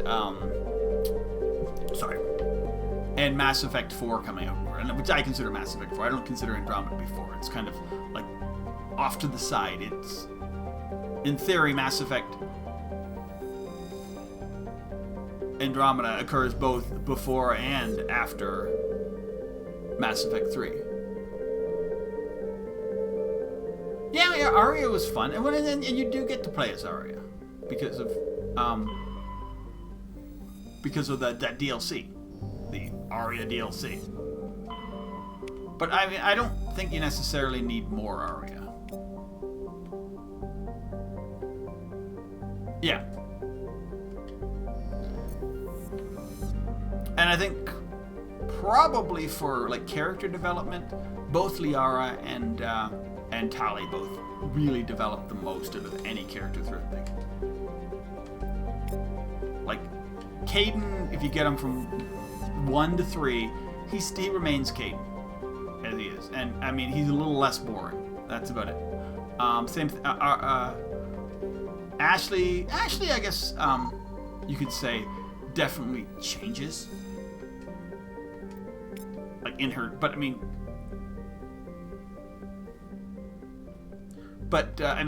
like both Tali and Liara in 1 seem like almost like children. You're like teaching them how to be like adults, and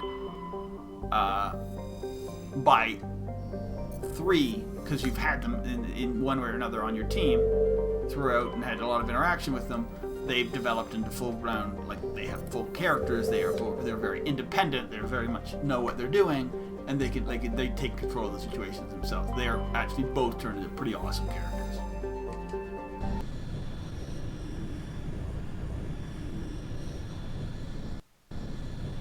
Yes, but Tali as well. Okay, we're gonna bring Team White Bread with us. Humans. Ashley's not as boring as Caden, but she's like kind of racist, especially in this one. And it's.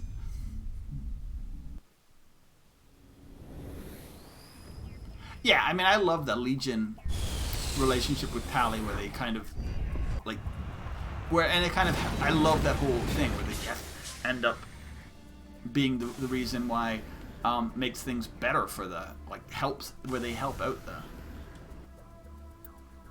the Quarians. It's a cool story, like, and as I say, I mean, like, was that the initial idea, or okay, because it ends up, whoever wrote this story, the backstory of Mass Effect 1, is setting up 2 and 3, whether they knew those games were going to happen or not.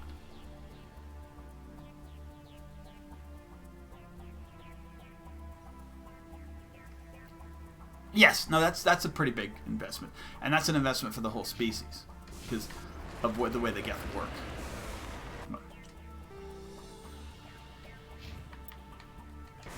And that's awesome.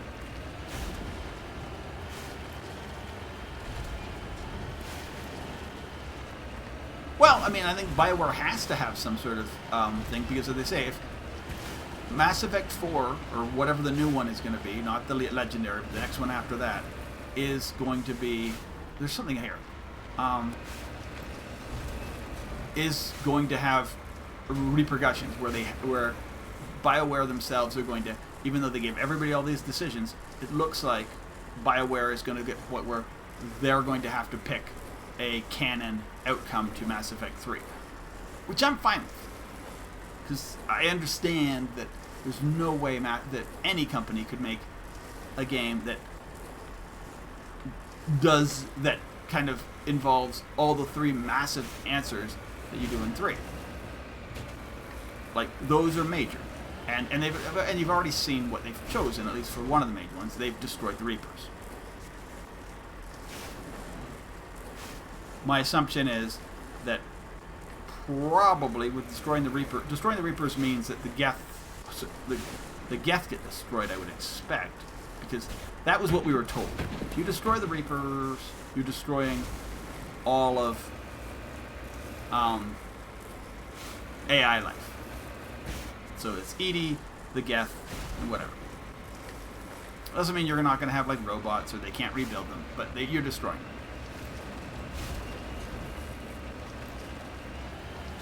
This is where I want to go. Cluster.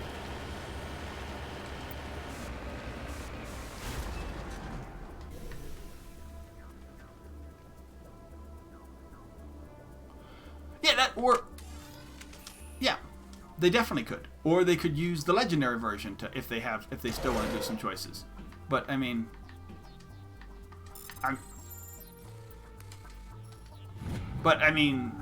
there's certain choices that you make that just don't lead to anything.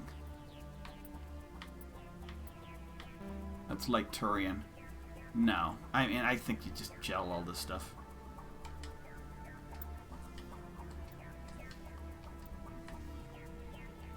Because, yeah, I mean, some of the minor ones for sure, but like the major ones, if you have control, well, I mean, where do you go with that?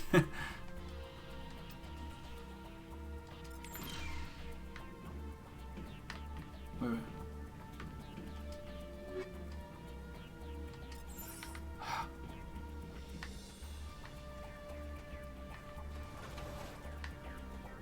Or even, or fusion even, like as I say, where basically the Reapers are in the main. And we've kind of, as I say, we've already seen, like, destroyed Reapers, so we already know that's an option. For me, I mean, destroy the Reapers was never, like, wasn't one of my top choices.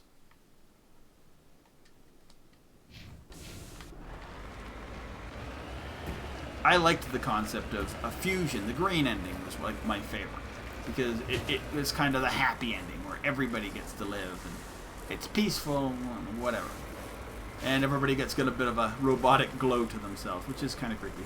But, you know, it is what it is. It's an ending. Control's not a bad one. As I say, I've done Control, but I've done Green. I probably did Green more than anything else. But lately, as I say, I do Destroy, and probably, not necessarily the first time playing through Legendary Edition, because, I know, Legendary Edition's coming out. It doesn't mean the next Mass Effect's coming anytime in the next year after that. It might be. Hey, that would be awesome if it did. But I also want the next Mass Effect to be awesome. So if it takes 2023, 2024 to get it out, I'm okay with that. As long I'd rather a good game than a quick game. Yes. Yes.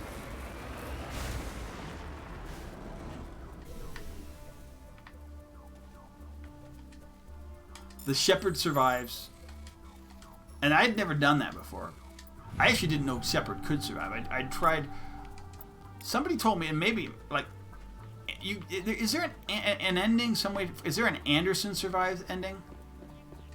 Because I was never able to get that one.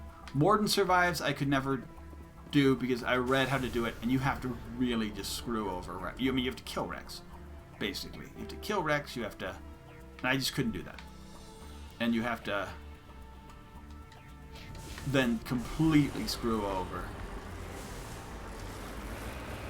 And as renegade as I want to do, that is not what I just would feel bad doing that.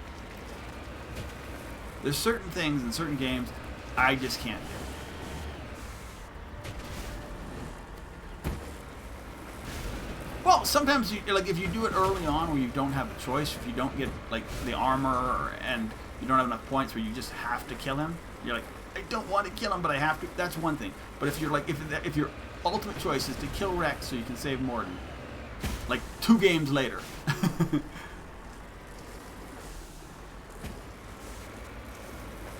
My first time I played Mass Effect, this was the worst part. First time I played through Mass Effect 2, and this is knowing, I'm pretty sure by the time Mass Effect 2 was out, we knew Mass Effect 3. Mass Effect 1 was big enough, and Mass Effect 2 was huge.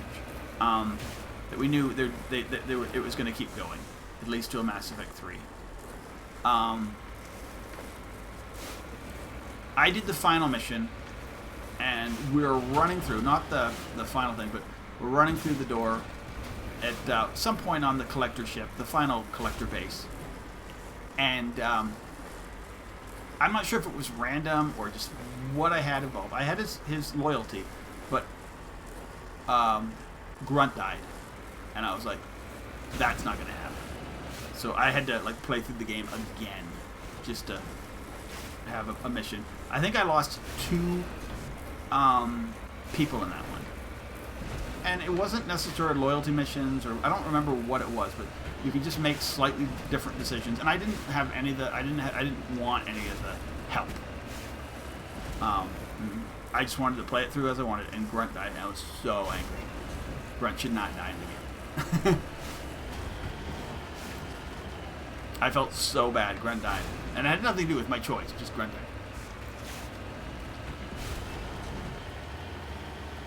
Alright, we're going to go get whatever this is first.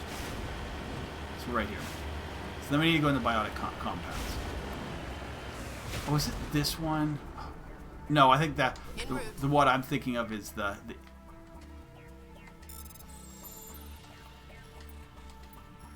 and here's probably because I played them so far apart, and then like I hadn't played them straight through. I didn't realize that the rogue VI, ends up getting turned into Edie. That's like kind of. I'm like, that's kind of cool. So is there 2 places here, like that one and that one? Oh, you can't go in there. Perfect. So it's just wait, you can go in there. What am I doing? Let's just get out and look around. Come on, dudes.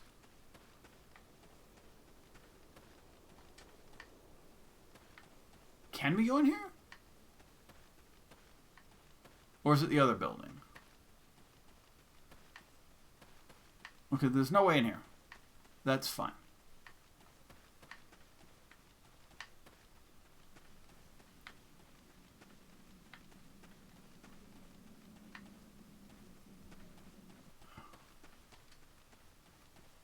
Yeah, so we are getting close. All right, here we go. This is a private sanctuary. Outsiders are not welcome here. I have to see Major Kyle. I need to talk to the man in charge. It's important. Father Kyle wants nothing more to do with the Alliance. My name is Commander Shepard. Major Kyle knows me. I have to speak to him. Wait. Father Kyle will speak with you. All right, Enter the building at the far end of the compound. He'll meet you there.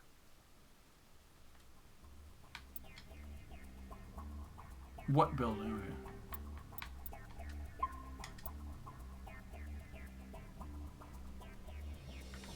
Yeah. That one there. Okay, perfect. So that one's open now. Okay, perfect. I mean, the other thing you do realize, and by playing this and then playing Dragon Age 1 at the same time, you realize how much, and this is an older game, and it was, you know, what it was. The story's awesome, but how much reused assets they used to kind of, not cut corners, but you necessarily have to. Like, a lot of these compounds, once you do one, you know exactly what it is. They change them slightly, but yeah, you got this compound is reused how many times in this game? Sometimes they lock the doors so you can't do anything.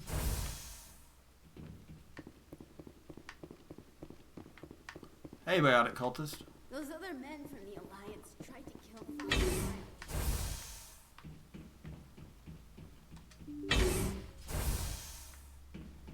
It's always a fight, isn't it?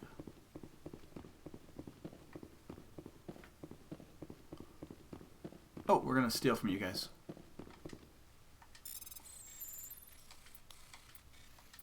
So I wonder if they're gonna keep, like, because mining, overriding, all this stuff is different in every game, including the point where, as I say, you have to armors in this way, and they look different on you. I kind of like the armors look different on you in these games. There aren't armors in 2 and 3, but they look like in this one, you get armors and they change what your like outfit looks like, and it's cool. I enjoy that part. Biotics can feel safe here. Oh, I shouldn't have picked whatever. Eventually, I'll just pick it up and I'll just destroy it all. In this and in Dragon Age, I'm just very bad at just picking up everything and just having so much. I know you, the Butcher of Torfan. Why have you come here, Shepard? Why can't you leave us alone?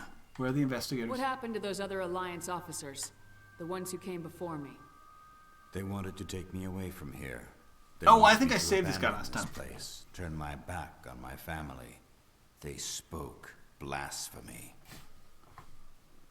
I did what I could to make their end quick and painless.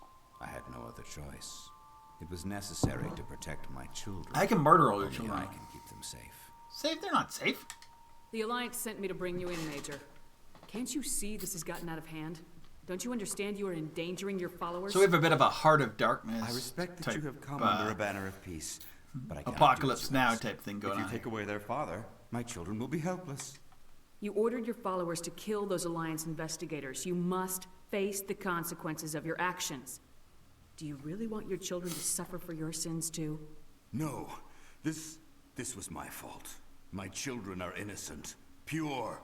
Please. I never meant for this to happen. I'm sorry.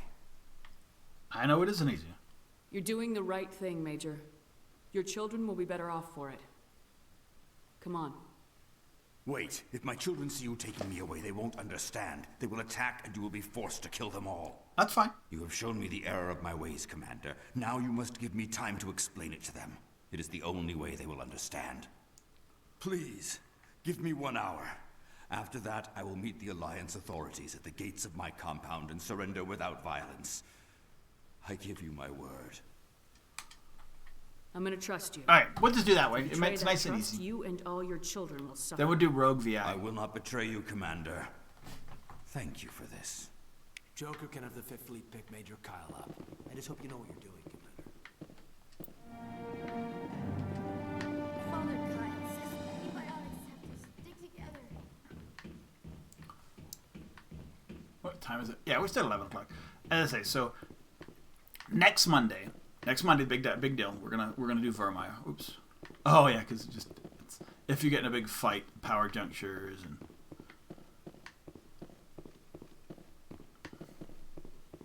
I think the last time I was just like when I did the female shep, femme shep, but like she was just I made her just absolutely. Yeah, I'm total Paragon at this point. I was not Paragon last time I did femme shep. It was just she was just I was going as renegade as possible. But now she's like shiny blue. There's a little bit of Paragon in there. Or a little bit of renegade in there, but not much. Not enough to worry about. Okay. Rogue VI.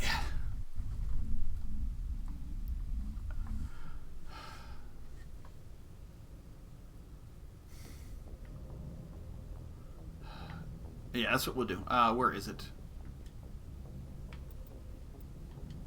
Just Vermeer. I love Vermeer. Vermeer and the one after Vermeer, whatever the world with the world with the conduit on it. That is super cool. That's one of my favorite worlds in the whole series. Just, it's weird. It's got some cool things to find. It's a bit of a maze. Vermeer's good too. I like the last few worlds, and they put a lot of time in the last two few maps. Actually, gets to 2 because after that you hit the conduit, and then you're back in basically fighting Saren. And it's So Major Kyle is done.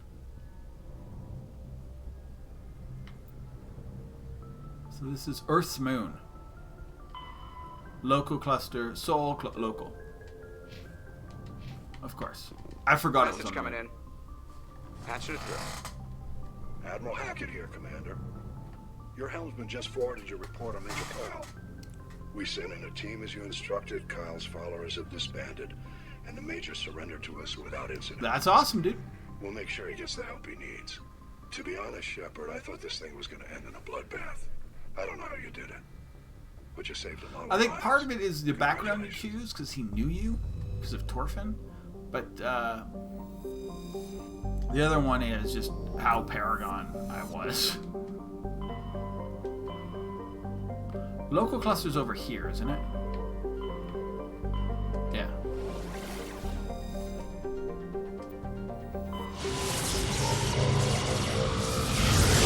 Here's like we all fly. Let's, I don't know how many planets we can go to here.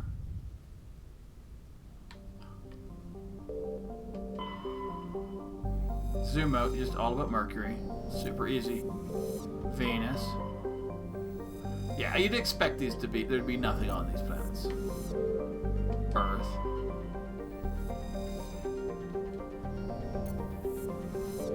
Luna. Mars. And look, even as immigration and development of restricted as research for Prothean artifacts continues. So I mean, we go there. It's one of the first things we do in Mass Effect 3. The Mars library or whatever they call it. The research center, which is all looking at Prothean stuff. Yeah.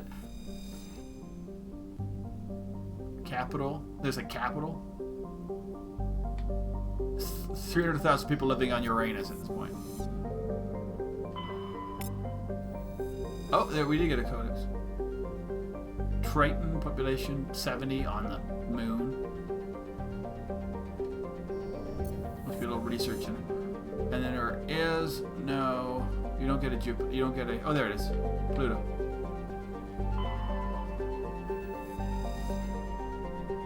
Ice dwarf worlds. It's noted for being a gravitational anchor for Prothean mass, for the Prothean math relay of Arcturus. Hey, Luke! How's it going, Chairman Luke? Thank you for the raid. Much appreciated.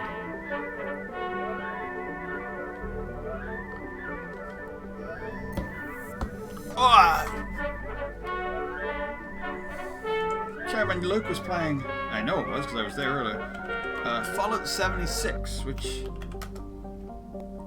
we know doesn't get enough love, and we know it has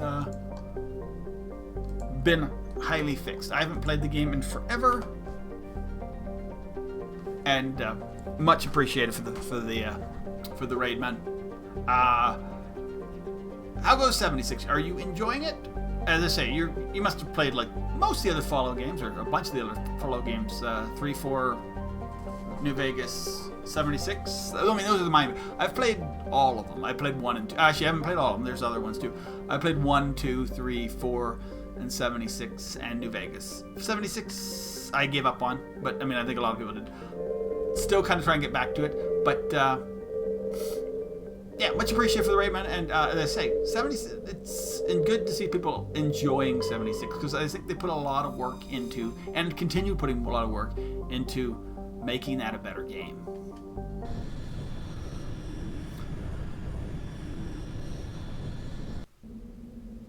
I think the biggest thing is it's really hard right now, just the way people are. First impressions matter a lot. Whether it was No Man's Sky, Anthem, which they gave up on, Mass Effect Andromeda, and Fallout 76. So when a company goes, you know what, I don't care what you're saying.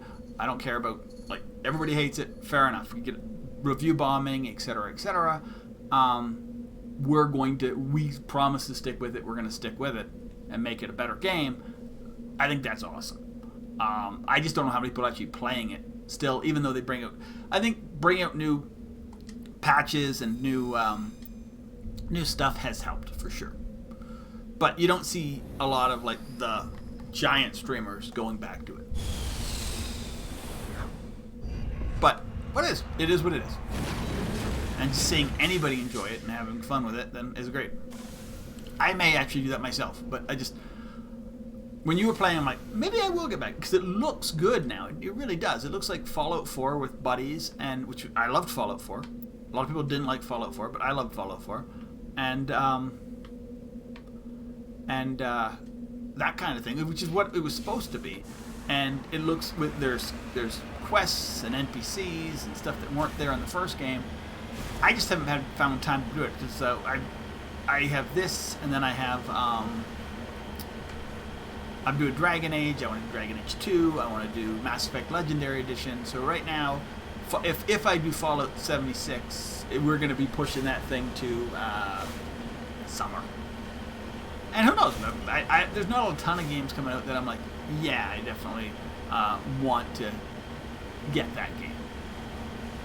So after what I just went through, all the Dragon Age games and all the Mass Effect games, again, maybe there will be time to jump into Fallout 76. Anyway, guys, anybody for Raiders, I'm Fish. Once again, thanks again, Chairman Luke, for the raid. Thanks everybody for coming with the raid. I'm Fish. This is I stream around this time, so similar time to Chairman Luke.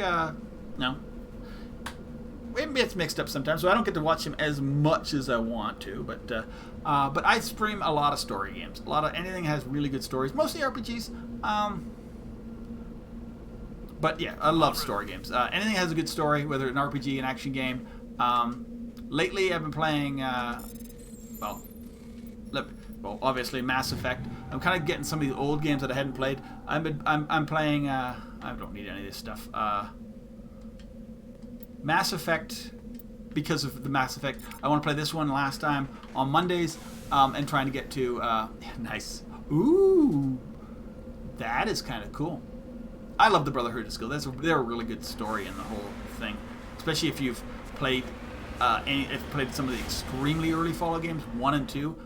Brotherhood is very much involved in those games, and 3. Yeah, they're big in 3 too. New Vegas, they're there, but they're very minimal. They're like a side quest thing that you don't really even have to deal with. I think you go right.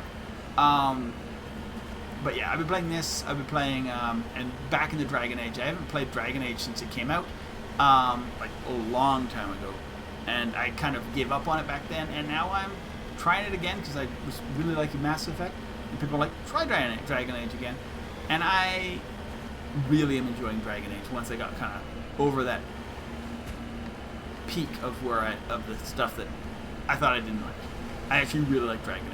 So I'm going to play Dragon Age 2.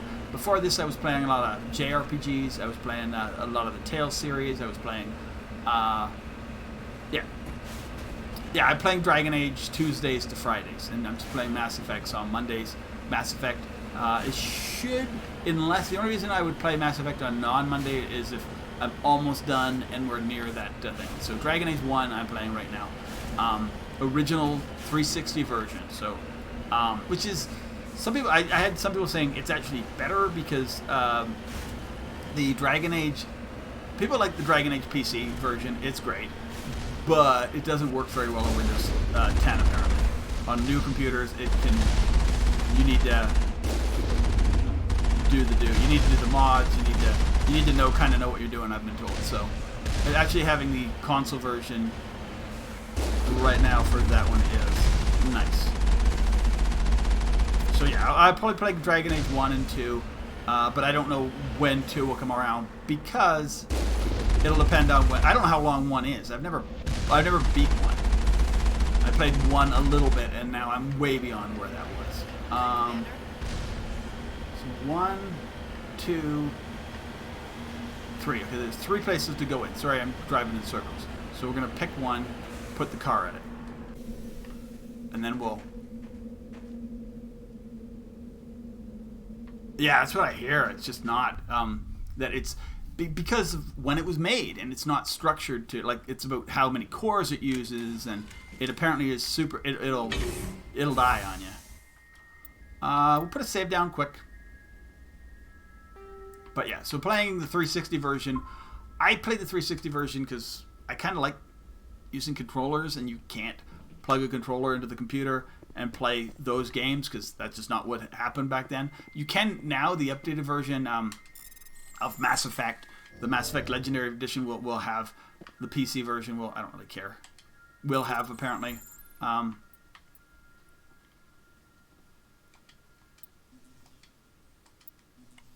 The ability to use a controller, which is awesome. Yeah, I think, and now playing Dragon Age, I think, and we'll see how well Mass Effect, like Legendary Edition. I think Mass Effect Legendary Edition will do very well, but we'll see. I think that might encourage for perhaps a Dragon Age. I know we're getting Dragon Age 4, but are we going to get it, like, I think people want a more playable version of Dragon Age 1 as well. I can't say about 2. I've never played 2, so I think we got him, Commander. So I would have to play 2, which is a plan, before I can, like, make a judgment on whether 2 should be remade. But I mean, obviously, if they're going to do a remake like they did with Mass Effect, it's going to be a 2 and 3 type thing as opposed to a 1 and 2 thing, and maybe Inquisition. I don't know. Is Inquisition? Would people even consider Inquisition? I don't know. We'll see. Is Inquisition Mass Effect, or sorry, Dragon Age 3? Okay, what are we supposed to be doing?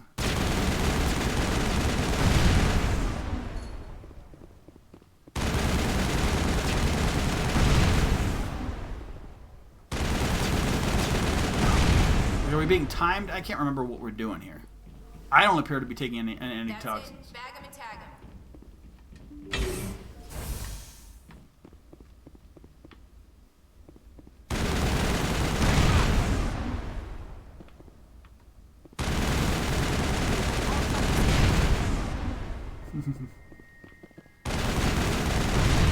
This is kind of a weird mission here.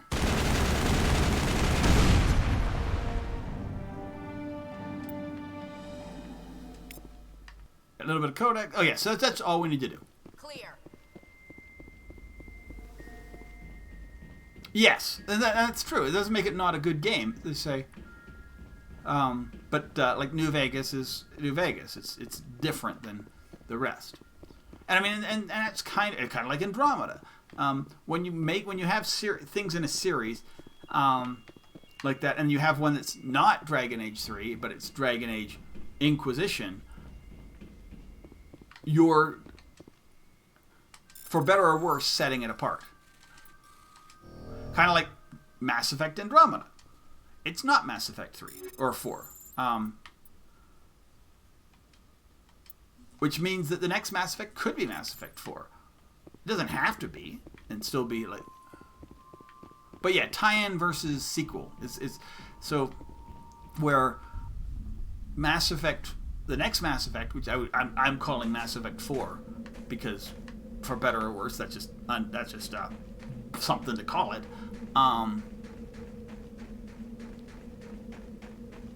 Is like could be more of a sequel than like a late tie-in. It could also just be a tie-in. It depends on when it's made.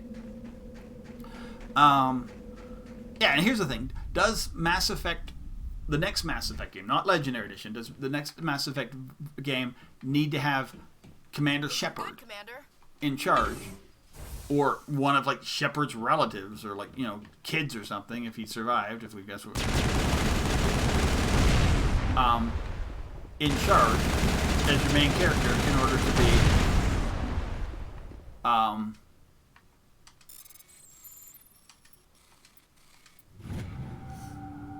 like a sequel. I don't know.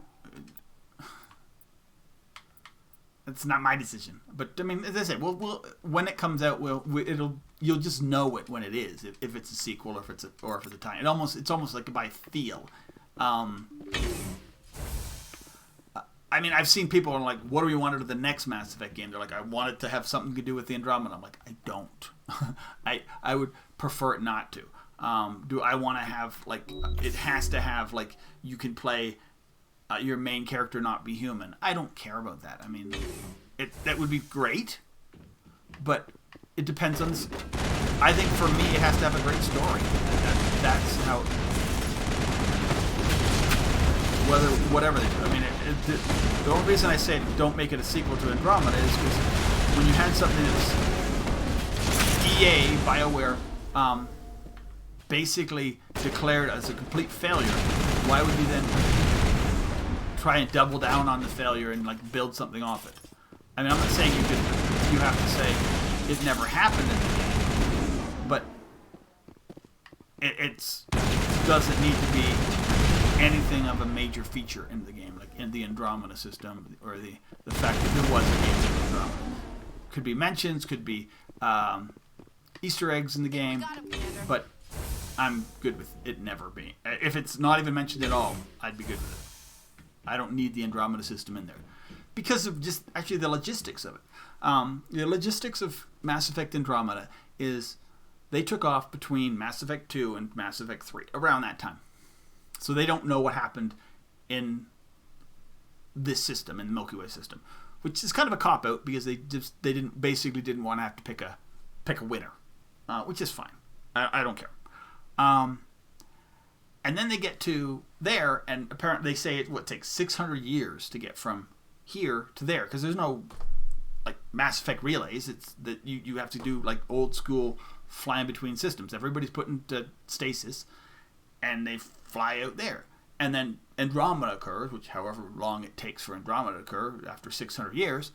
And then they're saying, well, then they're going to come back. So we're talking Mass Effect 4 is going to be some, like, more than 1,000 years after Mass Effect 3. I'm like, okay, I'm not necessarily, like, I just don't see what they're going to do with it.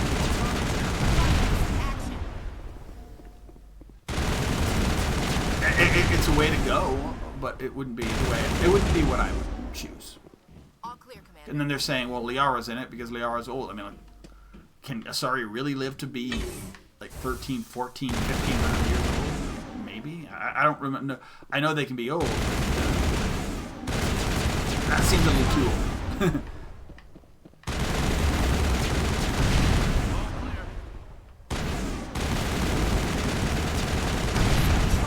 I think to get the next Mass Effect game, or any game, also would be the next Dragon Age game, or whatever, which we know there's a new Dragon Age coming out too, it has to do two things. It has to have characters you are committed, you enjoy, whether they're your main character or your companions, and have a good like enemy, like the enemy in the in Dragon Age is the Darkspawn. The enemy in this one is Saren / and overall is the Reapers. A good enemy that you like, that is convincing is a good enemy. And yeah, you need to, and the good game, and just a good overall story. It's that simple yet that difficult. Because that's not easy to do, in my opinion. Because we've seen so many games not get it right. More games don't get it right than get it right.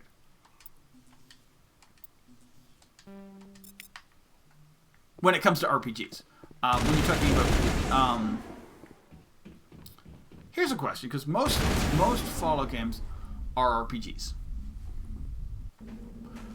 Would you guys consider Fallout 76? I guess it is. I mean, there's a lot of. I mean, it is an RPG. It's just a massive RPG. Yeah. So the games I'm looking forward to that are new ones this year. Probably not a lot. Probably Legendary Edition, which is that really new? It's a remaster, remake, remaster, whatever you want to call it, and Tales of Arise, which I really got into the Tales series, especially the last one, Berseria. Zestria, I kind of, at a certain point, I was just like, okay, I've got my money. I just not.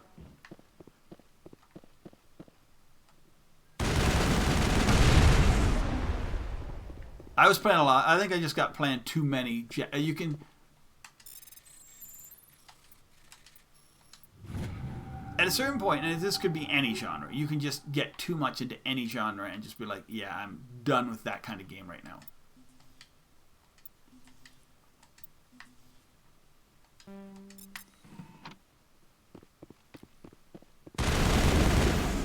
Oh, Luke, you're a PlayStation guy. Have you ever played 13 Sentinels? Amazing story game. Very different. The battle style is off. Well, the battle style's unique. Not great, but the story is amazing.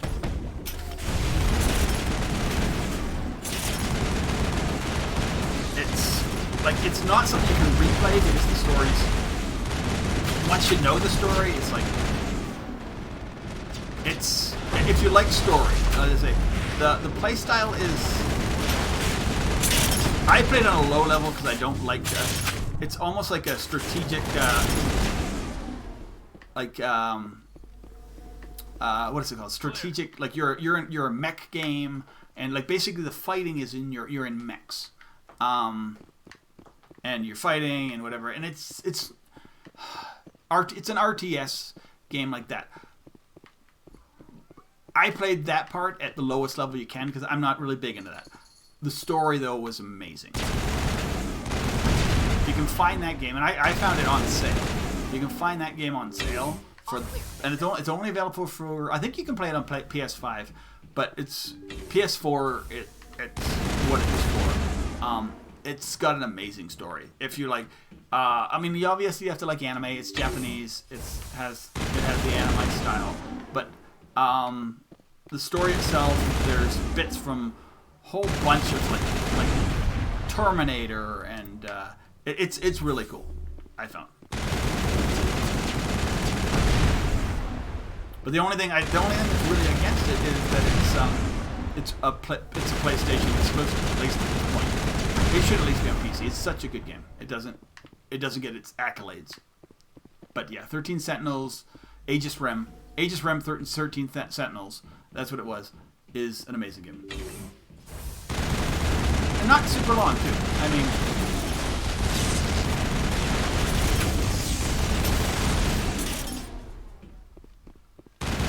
the way the story sets up though, and it's cool, is that you have the 13 characters. And you can play, not in any order, but you can, for a lot of it, you can choose whatever order you want. And you get to go through the stories. And see how they're connected together. Nice. Your specialization class will replace your base class talent ranks. Go to your squad screen and view your bonuses, and you gain, okay, perfect. I think we got him, Commander.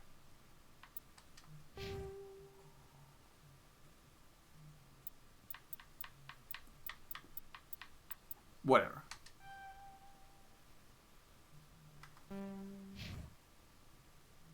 What does he want? What's up, kitty cat? Do you need out? Or you just want to hang? I can let you out. Give me 1 second.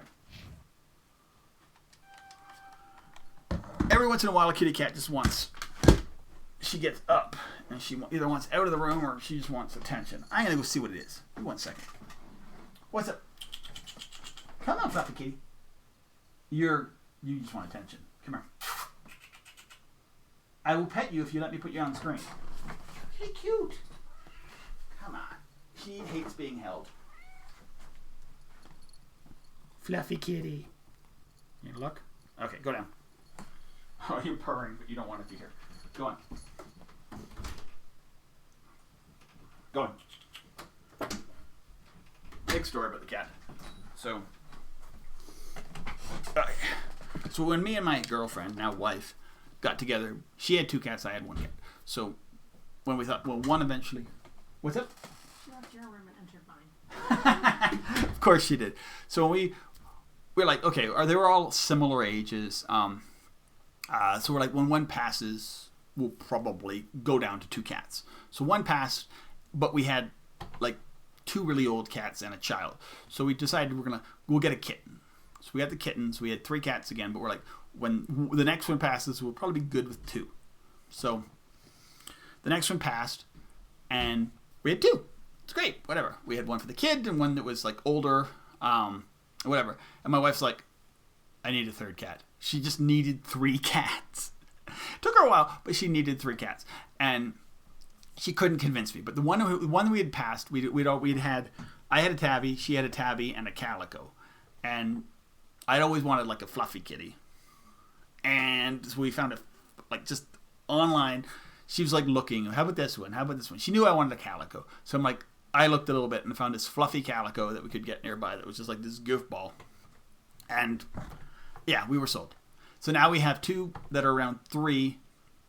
And then my original cat that I brought into the relationship, who's 18 at this point. So, and I would expect that once my 18-year-old passes, which we had a scare, you always get scares, especially when your cat is 18 years old, that we would probably go to 3 cats again. It is the way it is. Excuse me. But that's my big fluffy calico that won me over, that we can have 3 cats. And she's a goof, and yeah, we got her. We didn't know how friendly she was going to be because she didn't seem to she seemed scared. But once we got her, once we kind of figured her out, she's not scared. She actually loves people. She just doesn't, she can get overwhelmed with people. Where our other cat, it's like overwhelmed with people, that's awesome. If you get 6, 7 people petting him, he'd be fine. That one, she needs 1. But yeah. It's the other thing about owning as opposed to renting anymore is we don't have to hide a cat anymore. Because up to the point we had 3 cats, but most places you rent, they're like 2 cats, and the most are like saying, yeah, you're good, just don't, It's like anything else. They make rules, so if you break them, like if something really horrible goes wrong, they're like, yeah, you aren't allowed to have that many cats. But for the most part, having 1 extra cat's not gonna, they don't care. Sight unseen. But what they don't want is they set a limit on these animals because they don't want that crazy cat house with 30 cats in it. So where do we go now? Maybe we do start Vermeer. We got 20 minutes to start Vermeer? Yeah, exactly. It's like anything else. You can't, these dogs and whatever. But if your dog's fine and nobody complains, they're not going to come around and look. The only way I think where it's they're not doing cat check, but if you have strict rules where no animals, which I think is stupid. I guess in some places it makes sense. If you want to have places where that have never had animals in them for people are like absolutely like they cannot deal with it, then that's fine, I guess. But I gotta check. Is Vermeer the next place to go? Is it the? I mean, I know it's the next major place, but I just want to see if it's the next. If there's anything, Vermeer is the next hostile takeover. Oh, the Helena Blake. Let's do the Helena Blake stuff. We got a few things we can do. We get a few. Some kind of yeah. All right, we have a few. We can do these 3 real quick. Meet Helena Blake. Where is she? Oh, the Fortune. I tried to find Helena Blake. Well, yeah, but I mean, what we've ran into is like if you have a deposit and like if your animal does horrible things and whatever, they just can like charge you for it. I've had to pay money for one thing or another. I mean, I guess the problem is if people don't pay it, then I mean that's where it gets. But it is what it is. Fortuna Horsehead. I know this probably sounds like it's gonna go wrong. Yeah, I mean, often you get a security deposit here, and I never had it in Canada, but in here you get security deposit, a pet deposit, so like an extra money on that, and pet rent. If you have a pet here, they charge you not a lot, but like an extra $30 a month or something for pet rent.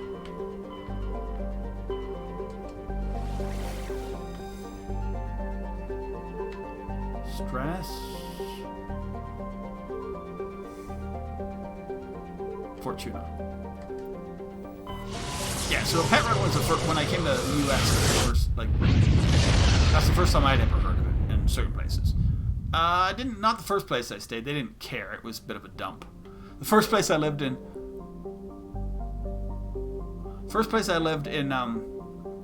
the U.S. was in Indiana, and it used to be a storefront that converted to an apartment.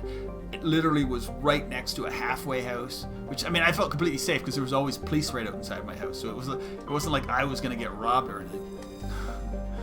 Also, being like that close to a halfway house and a hospital, whenever we got big snow, we were like one of the first streets to get plowed, so it wasn't that bad. People are like, "You live there?" I'm like, "Yeah, it's fine." Never had any trouble at that house.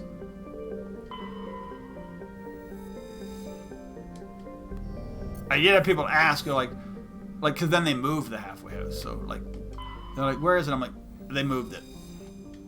So it was also around the time when I moved in there. It was just after a lot of that like big collapse where people were losing their houses because they'd had low interest rates. Then they spent too much on a house, and the interest rates rocketed up, and people couldn't afford their own houses. So yeah, it was around that time. So there was a lot of abandoned houses too, especially. I mean, I was living in the Rust Belt, so anywhere in like sort of Michigan and the Midwest in the U.S. So, and you don't get more Rust Belty than South Bend, Indiana.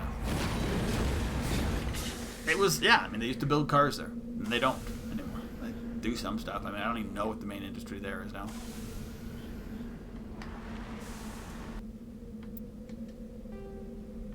Okay, so we want this, debris, anomaly, outpost.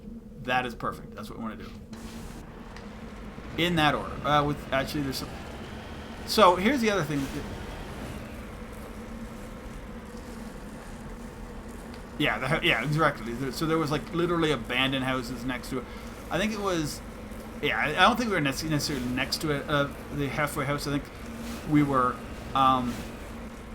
it was our place on the corner, which a guy had bought and converted into apartments. There was two or three apartments there. I think there's 2. And it's funny, the people upstairs, I'm like, they literally lost a room in the winter because it was so badly insulated that the best way to not spend so much money heating the place was to just use that like plastic shrink wrap you use for windows and just shrink wrap off into a whole room. That I mean, it was like an extra office they had, and I mean, yeah, and do it that way. The next thing, so then there was or not abandoned, but like basically a house that had been lost because of the housing bust, and then two houses that were the halfway house building next to us. So, and it depends on where you are. There's certain places like people went down, and I know this people went down to Arizona, Canadians, and bought like neighborhoods down there because basically that was a huge bust, and then they were just waiting on it because the Canadian banking system didn't crash like the American one did. So, and stuff was so cheap. So if you had the money to invest, it was totally worth doing it. I mean, and we even see that with the banks. Even the banks did that. When I came in, yeah, and this was our first few years. So a lot of, and they don't try and put them that way because they don't want you to know. They don't want the Americans to know that who owns their banks. But a bunch of mergers happened, and Toronto Dominion owned a bunch of banks, so you could go to Toronto Dominion Bank in certain parts of the country, and then where I was, they had a bank called BMO, Bank of Montreal. Basically, it's they had bought it, and they just it was BMO Harris because they bought it, so it's like, yeah. I'm like, really? It's BMO Harris, yeah, and people are like, yeah. I'm like, you do know that's a Canadian bank? They're like, I didn't know that. I'm like. He's like, they were like, I was at Harris Bank. I'm like, yeah, and Harris Bank went under or whatever and got bought out by BMO. Yeah, they're the two biggies, and those are two biggies in the U.S. now too. Certain, not where I am now, but in the Midwest for sure. Heading to position.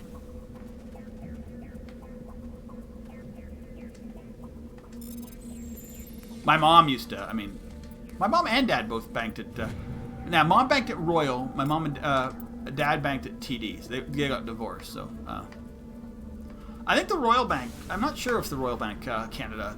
They're in other places too. I know some of these banks are down in the islands too. Like I can't remember which one it was. One of like the Eastern banks is down. Like you can find them apparently in. Like if you go down to like Jamaica or something like that. It makes sense.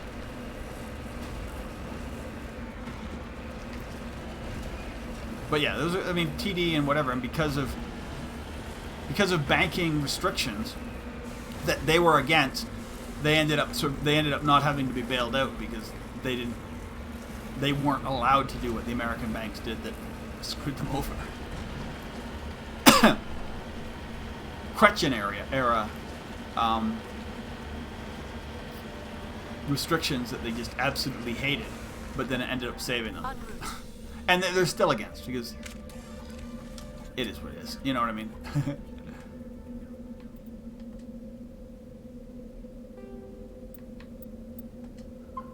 You bring in rules to protect them, and they protect them, and then they're still against them because they think they can make more money. And it's like anything else. These are against their freedoms to do stuff. Oh. Hello again, Commander Shepard. I owe you a debt of gratitude. Oh wait, we got battle music going on here too. With my former partners dead, this syndicate is now mine. I could not have done it without you. I'm not done yet. I killed them because they deserved it. Now I'm placing you under arrest. Surely you don't think that necessary. I'm Super Paragon woman. Under my leadership, this organization will restrict itself to gambling and smuggling illegal technologies. These crimes are hardly worth your time. If you press the issue, my assistants are very well equipped to deal with you. This gang has a reputation for drugs and slaving. It's too late to change that. Perhaps you're right. Perhaps this organization has been so tainted by those two idiots that it cannot be redeemed. If I disband the gang, I walk away freely. I have not come so far to be arrested. I would die before going to prison. I would most certainly kill before going to prison. Now, do we have a deal? For now. I think I killed her last time I I played. don't ever want to see this gang again. If I do, You won't. I'm not so foolish as to break my word to a Spectre. Now, if you'll excuse me, my men become nervous in the presence of law enforcement agents. Goodbye, Shep. I think I'm pretty well murdered these people last time. Can I go by you? I can go by you. Are the other dudes here? They are here.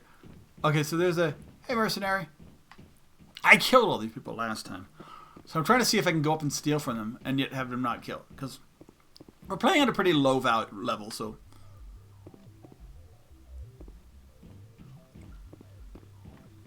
Yeah, that's the cool thing. We were talking about this earlier. People say there's no choice in in Mass Effect and whatever, but there's actually a lot of choice in Mass Effect that they just don't end up being something that you see in the final part of Mass Effect 3. We're talking about like ways to where you can have Mordin live after 3, or you know, yeah, like just the little things you can do that are kind of cool. But, you know, exactly. But I mean, as I say, when you look at how it ends, I mean, it's got to be you got to pick a hard ending at something. I mean, I guess it would be nice if you had like a Fallout 3 or New Vegas type ending where you still had those endings, but as opposed to just seeing the people, they'd have in-depth stories on how your choices made differences for people and groups. But Mass Effect never did that. Even in Fallout doesn't even do that anymore. I think it would be cool to know this person and this group ended up doing this, and having survived the remaining whatever found in, yeah, that would be awesome. But I don't think it's game breaking to the point where, for me, as I say, there's people like the ending is horrible. It's green, blue, or red, so therefore it ruins the game for me. I'm like, a game like this and a series like this can't be about the ending. It's about the journey, dudes. If you don't enjoy the journey, if you're like, if the ending's so bad that it makes the game unplayable for you, then obviously, like, you didn't like any of it. And that's what none of these people are saying. They're like saying, if given a better ending, it would be better. I'm like, fair enough. It would be better if given another ending, but it doesn't ruin the whole game.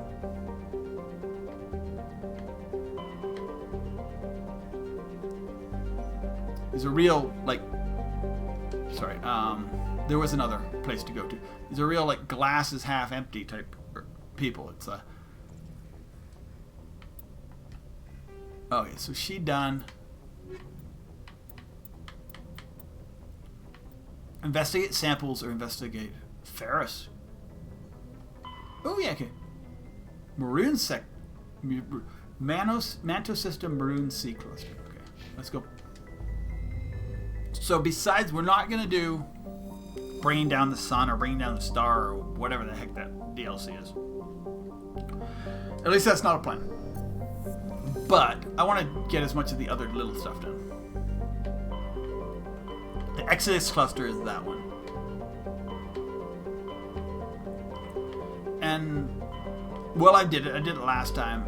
I don't really care that much to do it.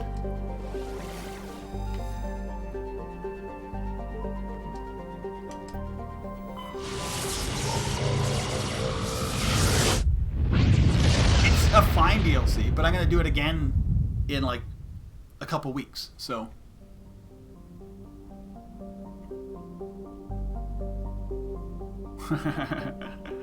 yeah, exactly. And there's a lot of endings. There's a lot of like how about Fallout 4? Like, not, I guess it's not the ending, but it's like the payoff, and sometimes it's just too easy to figure out. Sometimes it's too. There's so much good in this series that, I mean, I just like the part that you know exactly what planet you need to go to because it's the only one you can land on. well, I mean, what would I like? Like a whole bunch of stupid planets that I can land on, but don't do anything for me as well. I mean, that just wastes my time. So I mean, and they fix that, and they fix that in 2 by having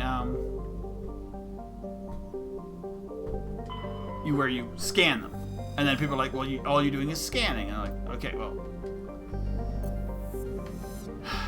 like they can't, you can't get it right for everybody all the time.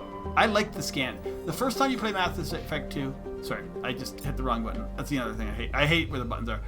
The scanning sucks. Or the first time, the scanning's fine, because it's by the second time you're playing Mass Effect 2, or in New Game Plus, or whatever, it's super grindy. You're just like, oh my god, how can I just hit a button? And there's actually mods you can hit a button and whatever.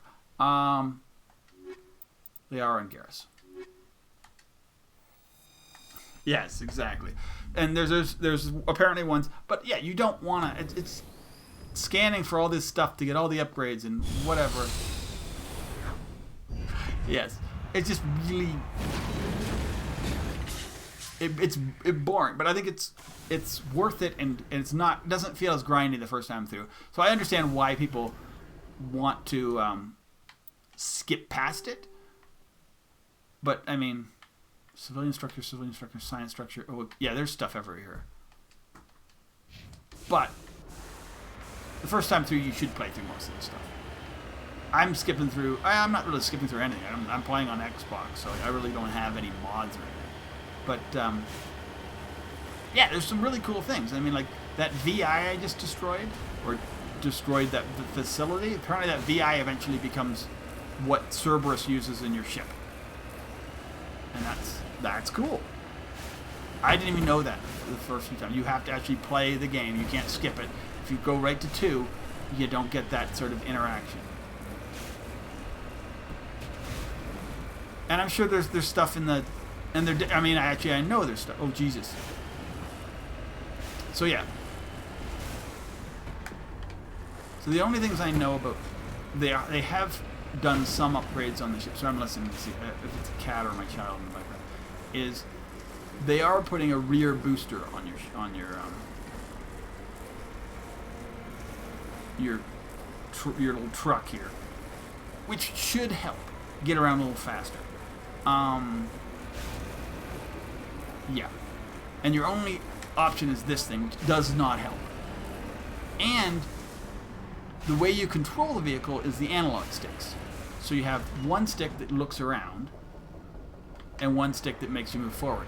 And shooting, so if I'm up here and there's like an enemy down there, I can't hit it, even though I can see it. It can hit me, but I can't hit it.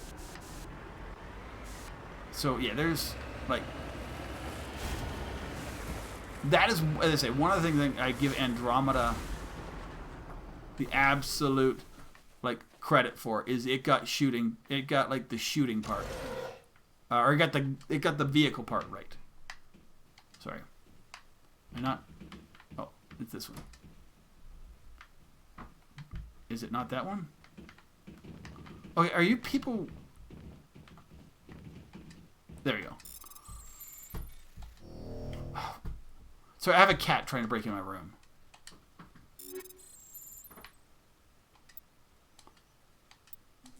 I think I have all these guns. I'm going to get the cat inside because he's not happy.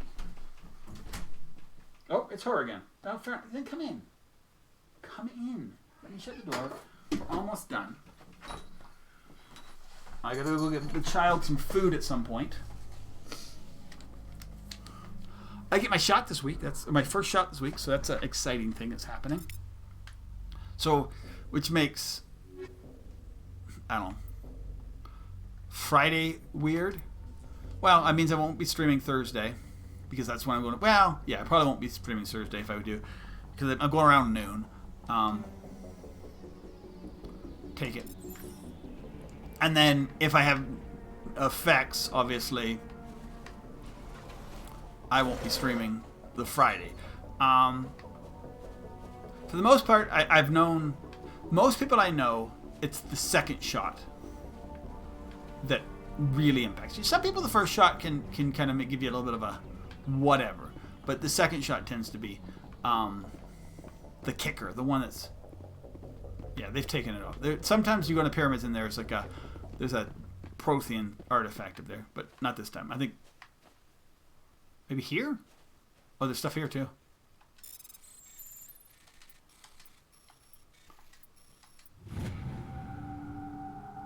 There it is. Good to know.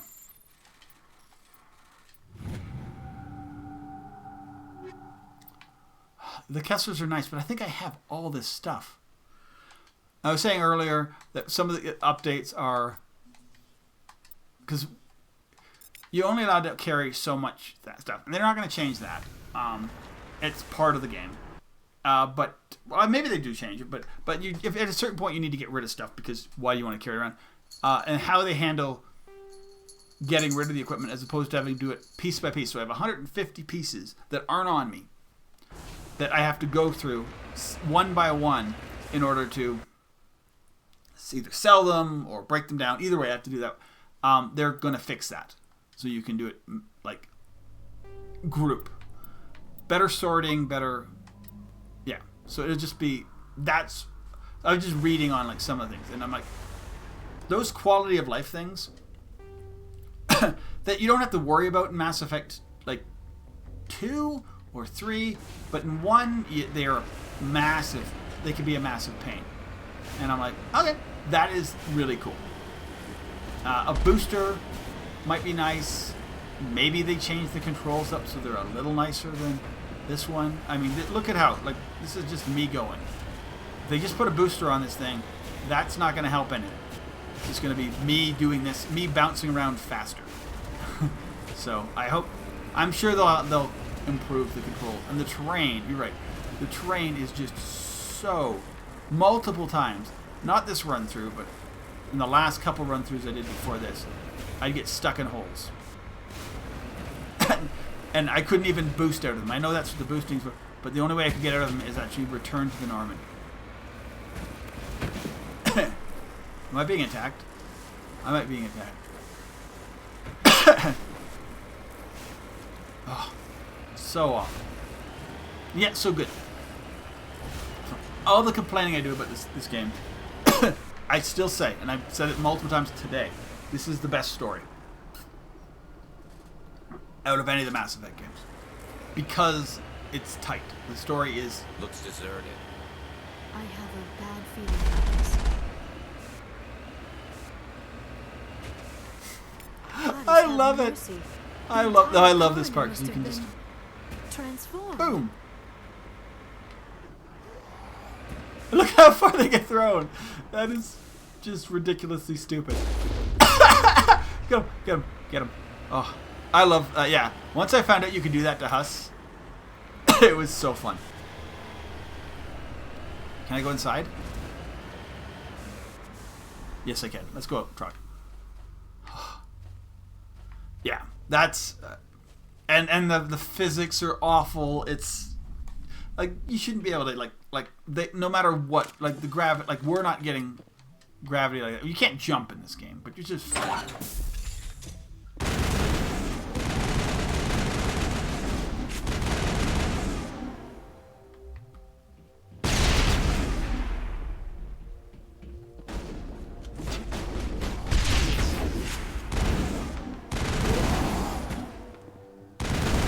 Huss, the first time you come up to Huss, in this one and in 2, they are absolutely terrifying. But then, yeah.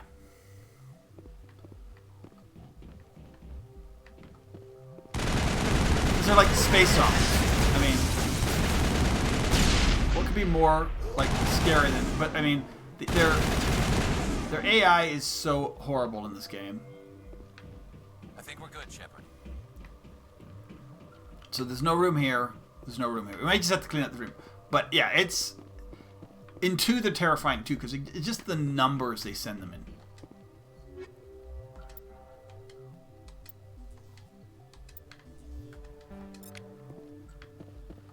So right now, we have so much money and so much Omnigel that there aren't restrictions that way.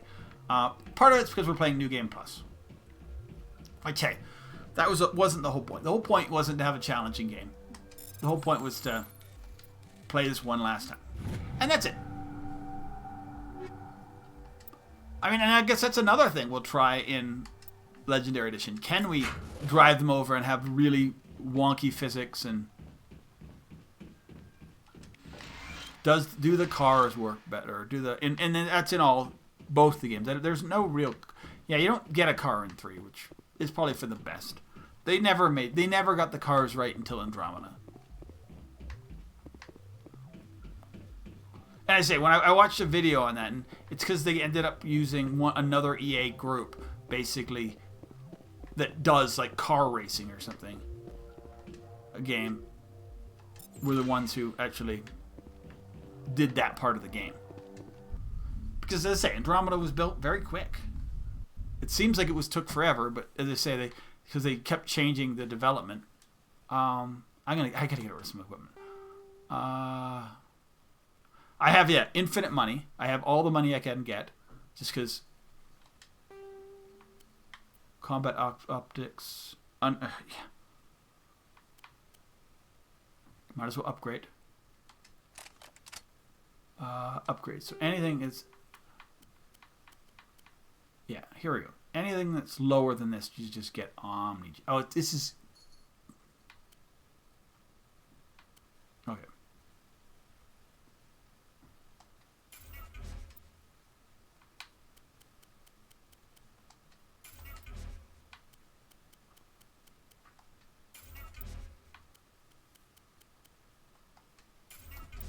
Alright, we're good.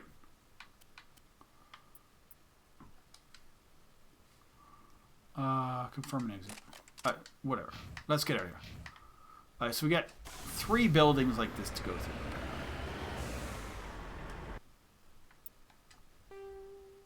And so that's 1, 2, 3. So that's what we'll do. We'll probably end it right there after this. We'll do these things, which is awesome. It gives us 1 mini mission. Let's do this one first, I guess, because it's here.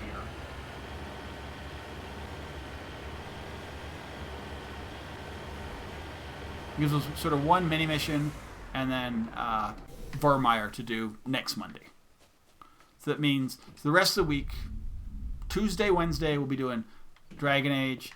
Thursday, I'm getting my shot. Friday, who knows? Give it a shot. Probably playing Dragon Age. If I don't feel like junk. Like, that's terrifying. The husk is terrifying. Glowing green, glowing blue, space zombies.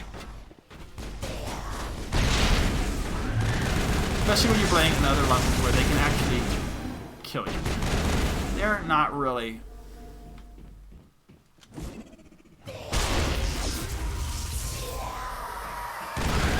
Their AI is so horrible, they're not going to do it.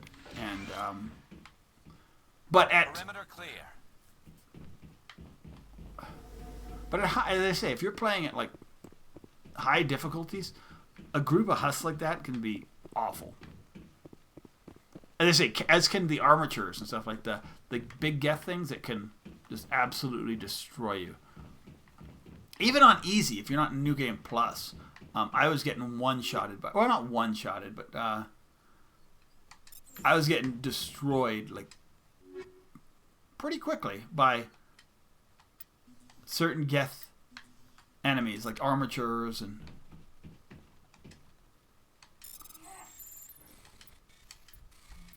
My first time playing this through, when I didn't know, and okay, so I just need to Omnigel everything. There needs to be an Omnigel all button.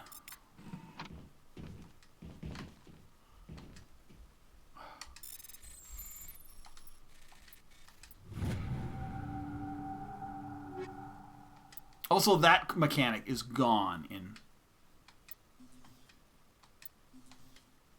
2 and 3, the Omnigel. Metagel is still around, but Omnigel, no. You can't just open a door with Omnigel. There's nothing here. Oh, the Tsunami is a good gun, but I think I have, like... And that's the thing. I don't need money. I don't need Omnigel. And so unless I find, like, a piece of equipment that's, like, insanely good, there's no point in picking it up. I just Omnigel it just to get it out of the way, because I'm not coming back.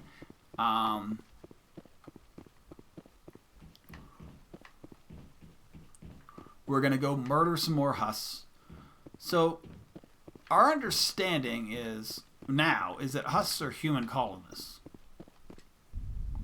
That they somehow... Well, I mean, I guess there's humans everywhere. We're pretty much one of the most populous species in the galaxy at this point, so...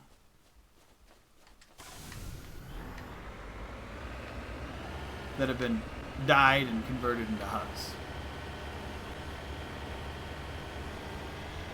Humans had to get the worst, at least at this point, and maybe it's just because they didn't realize how important humans could be, but humans have the worst Reaper tech upgrades. We just become a Husk. Like, Asaris can become Banshees. Sorry, I love this. I know this is quicker, or not as quick as... Woo! Let's get him off the cliff. Come on, one. Get up, stand up. I need you to... Woo! It's a good kicking field goals. Let's... Okay, that's... Ooh. Right into his Husk post. Nope, I'm going to miss. Ah! Got him with one shot, though, but... I think we're good, Shepard. Is there a way in here? Right there. Oh, yeah. That's so good. So, I guess one of the improvements for them, if they keep those mechanics but, like, lose the other one, is you'll be able to do that, but with thrusters. Okay, that could be fun. Could be a fun mini-game for how far you can punt Husk. So these are the things that make Husks. I don't know if whatever they call them, they're just poles, in my opinion. Okay, so this is this. That's the other thing that I also always talk about, is that you end up with only, for most dungeons, it's so hard to do that tracking, but for most dungeons it's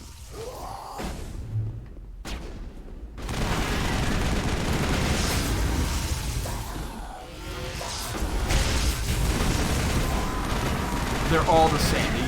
Or there's like 2 or 3 versions of a dungeon. There's the mine, there's this one, and there's the one I just did with the stairs. That's it. And then different variants, slight different variants. Sometimes you come in here, this door just won't be useful. If you look at the map, you can actually see the back rooms, but the door's not useful. So, whatever. But I mean, that's part of just making a game back then. It just, you only had so much time, so how much did you want to put into, like, there'll be different stuff in here. How much do you want to put into making different dungeons look like totally different, and especially just these side quest ones, versus how much do you want to put into like gameplay and like the main quest stuff. So I have nothing against that, but it's, you really see it. It's one of the things where it's just like, it's like every other dungeon is like, every other like sort of thing you go in is like this. Colonial Pioneer Team rarely consists of more than a few dozen specialists. It's clear that none of them have survived. The Cerberus group has a lot of answer for it. Download logs. Okay. So, yeah. We're going to take amps because... But not this. Alright, so let's see what those amps do. Who's on my squad right now? Who's my biotic? Okay, so her. Let's see. I don't really care. Garrus, you can take whatever points you want. As long as I have certain things, I don't really want to micromanage my teams right at this point. Equipment. Liara's got some biotic skills, so let's see. What is her... So she's got Savant 9. So Gemini 10 sucks. Solaris 10 sucks. But she's got Savant 10. I just want to check the other ones first. Polaris 10 is good. Savant 10 is better. Unity sucks. Nope. Nope. Nope. What about Prodigy? Prodigy is not bad. Polaris is not bad. So we'll keep some Polarises. I don't think we need to leave that many. Get her up to Savant 10. Perfect. Hey Ryan, how's it going? Hope you're having a great day. I am near the end of my stream today. Very near. We've been streaming for almost 3 hours, which is pretty good for me. Just, as I say, with the way life is going with my daughter home at everything else. Just, it is what it is. Is there anything else here? Turn it down. Perfect. But yeah. We are playing some Mass Effect today. We're going to play some Dragon Age 1 or Origins, whatever you want to call it. Tomorrow and the next day. Thursday I'm getting my first vaccine shot. And then that, which means I doubt I'm going to be doing anything Thursday, just because it's kind of around this time Thursday is when I need to be there. And it's a bit of a drive. And then Friday will depend on how I feel after the first shot. Most people are saying first shot's okay. Second shot's not great. Oh, nice.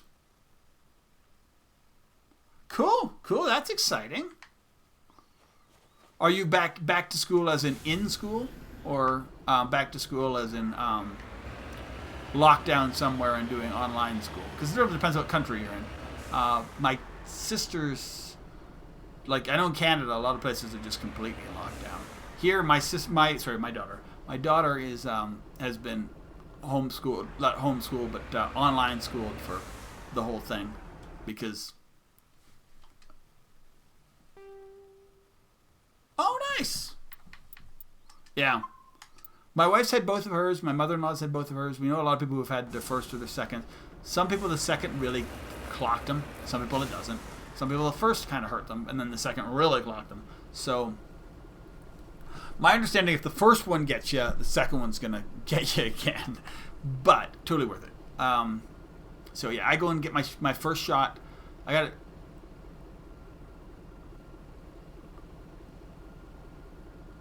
No, that's what I did for my daughter. We're in the States, too. I'm Canadian, but my wife's American. We live in the U.S. So, and yeah, I didn't feel it was safe for my daughter. So, the neighbors did the same thing. We talked to our neighbors, and their son's in high school, and he was going to go in, and he was going to go in and register because, whatever. And then they found out that, like, it's literally was almost like 80-90% of the kids were going to go in, and he's like, yeah, I don't feel safe with that many of the kids being around. It's just not worth it. So it's good that it's a choice, but as I say, a lot of places around here didn't have choices. They just shut them down, and they're like, no, sorry, but no. And some places they didn't. They gave them the choice. They went, and then they had outbreaks, and yeah, same thing. So then they. Like, not in our, I think, it might be in our system, or it might be in the other system, but there was one place nearby here, a high school, that got shut down at least 3 times because of outbreaks. Because of, like, they had the kids in school, or kids in school who wanted to be in school, and then, actually, I should go talk. Yeah, and I mean, I know a lot of people are really sucked because, especially if it's your last year of high school, where that's important. But what can you do? I'm done Berseria. Berseria was amazing. I loved it. And then I started playing Zestiria. Zestiria is not Zestiria was good, but it was not Zestiria. And by the time I got through, I was like, I can't sell anything, because by the time I got through, or I'm probably about halfway through Zestiria. I was just done. Because I just played Berseria and went right into Zestiria. They're very similar, but Zestiria is not as good. The characters aren't as good, so I just gave up on it. I was like, maybe I'll go back to Zestiria. I am still looking forward to Tales of Arise, but I didn't want to burn myself out on Tales games and then Arise come and be like, I haven't watched the new trailer yet, actually. So actually, maybe that's what I will do. Maybe that's what I'll close with. So maybe we'll do a little. People do that all the time. We'll do two things. We'll do. Never a dull moment with you, Shepard. We're good, I think. So long, Rex. Yeah, that's what. Here, that'll be actually not a bad thing to close on. We'll I want to, because people do YouTube clippy clips things all the time.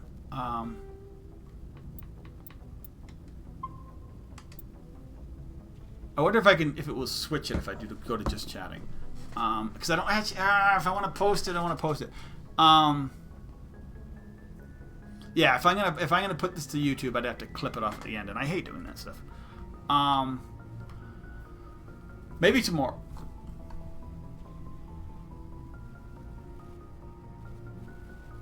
Oh, nice. Yes. What kind of PC are you building? Like, you going Intel, or are you going? I mean, yes, that's a big one. The big one. Are you going Intel, or you're going? What's the other one? Oh my God. It doesn't really matter. They're both pretty good right now. And then the other thing people are going to ask is, what's your graphics card? Obviously, because that's another big one, especially if you're looking at building. Well, Windows for sure, but Intel versus what's the other one? Is it not Radeon? It's AMD or something. What processor are you putting into it? But yes, Windows fine. But yeah, that actually does matter. So it's what Intel versus Ryzen. Yeah, the Ryzen, the AMD Ryzen. And then the other one would be, and you could put either one into either one. The AMD, and then the other one would be what's your graphics card you're putting in? Are you putting in like a 1660? Are you putting in a 2080? Are you did you get a 360 or 3060? Or if you or if you're going with one of the other cards? Yeah, those are your big questions people are going to ask you when you say I'm putting a new PC together. Like, oh, nice. Oh, perfect then. That works even better. Hopefully, as I say, I guess that's the biggest fear, especially now. I have never built a computer. Actually, I've built a little one. Oh, nice. 2080 is nice.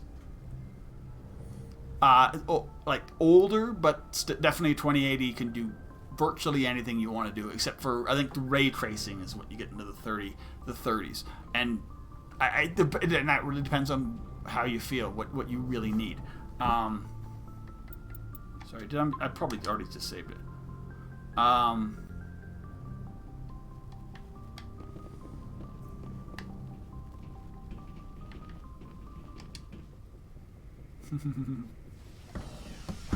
Actually, I guess if I'm not doing anything, if I'm just doing a general watching a video, I'm probably good as long as it's not watching it on somebody else's channel. Give me a second. Yeah, I'm gonna do two things if I can find them, because I don't think anybody cares. I will do the close first. Thanks for being here. We're not gonna be. I'm gonna do two look. We're gonna look at the new Tales of Arise thing, and we're gonna look at the Mass Effect trailers, and then I'll be on. I just need to figure out how to do it. Do I have? We'll just stay on here. Okay, and we'll just do. Do I need to switch to just chatting for a second?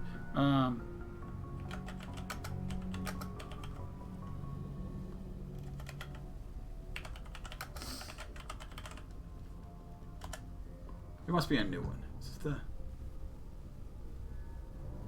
5 days ago? Okay. 1 second, dudes. Okay, so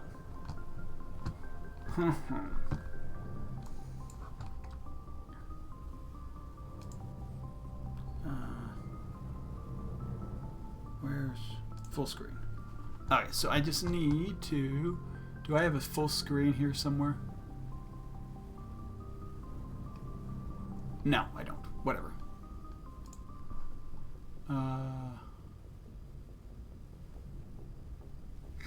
Windows capture.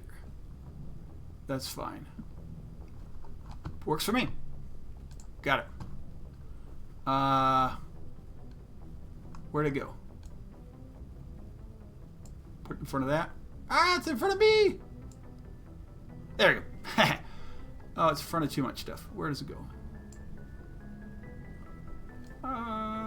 It needs to be just right in front of my other window capture. Perfect. There we go. I'm gonna mute Mass Effect, and we're gonna watch Tales of Arise. Alfred. Oh, well, thanks. I would enjoy it. Thank you. Much appreciated. Just anybody hanging out. Put them back into an embedded. This is supposed to be the new Tales of Arise thing. Go on, get moving. Looking forward to this. Not everyone is strong enough to stand, Alpha. That's why the world needs people like us. Okay. Step aside, slave. We've got a better chance working together. So it looks really good. It's getting big hype. A long time People ago, didn't like Berseria. my people were once known as mages. Astral energy! Say no more. There's someone I was hoping we could invite along with us. Count me in. Super Swallow Dance! It's over! Come forth, holy glimmer! Nice. It's time to finish this! Magna Ray! Oh, nice. The fate of this quest rests entirely in your hands. So I don't know really much about this. Choice between this or going back to being a slave? Then I choose to fight. And most Tales games are What totally new amazes me worlds. It's kind of is like how Final anyone Fantasy. could have You know? that They kind of reinvent power themselves. and yet keep it hidden all this time. Sorry, it has this. It's just because it's embedded in YouTube. It's yeah, fair enough. Awesome. So that's a cool little trailer. I mean, there's not a lot to go on the game. That game comes out later this year, but it looks really good. Graphically, it's supposed to be good.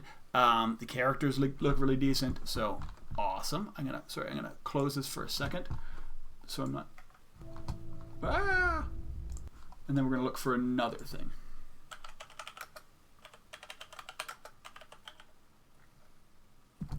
Legendary. Let's see if there's a. I think there's a trailer for this.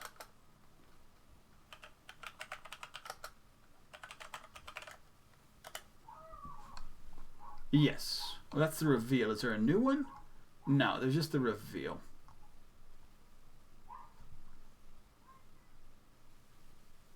And yeah, other people going through step by step. I don't want to do that because then you're getting like their voices into it, and I don't want to do that.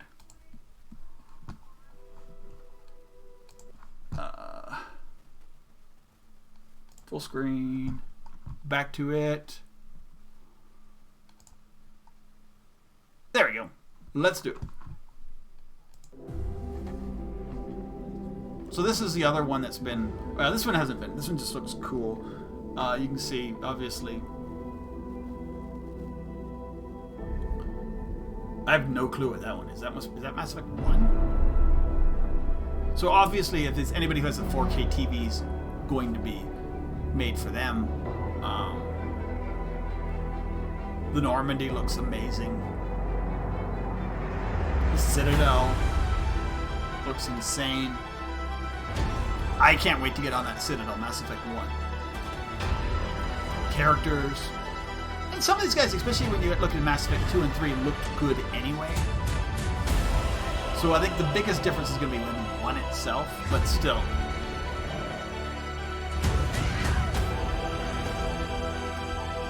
Graphically, gameplay choices. A lot of stuff we're seeing here is 2 and 3. So they're not really giving away a lot of best of the improvements, which are going to be one, Morton, Jacob, who everybody hates, but you know, all the DLC.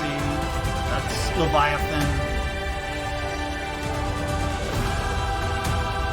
Epic music. Thresher mod. I mean, yeah, it's got everything. You were born to do this. The game that, you know, the game you want. And, I mean, awesome. And then there was this, here's the last thing we'll go to. And then I gotta take off. So this is, I mean, we know now that in the early years new of the Mass 20th Effect. century, this world was People have picked this apart many, many times. We don't know when this is coming out, but let's. Eagle Houston, you're a go for landing, over. Arcturus Station. Unknown vessel approaching. So Arcturus Station. First contact protocol. Oh, that's, they're talking about first contact. But we're getting past that. We're not talking. So it does not look like Mass Effect. Doubtful it's going to be a prequel. I'd be fine with a prequel. But because we're getting into this point where we got a battle. You hear a Reaper. You can see a destroyed Mass Effect thing. So, I mean, it hasn't been rebuilt at this point, at least at this point in the trailer.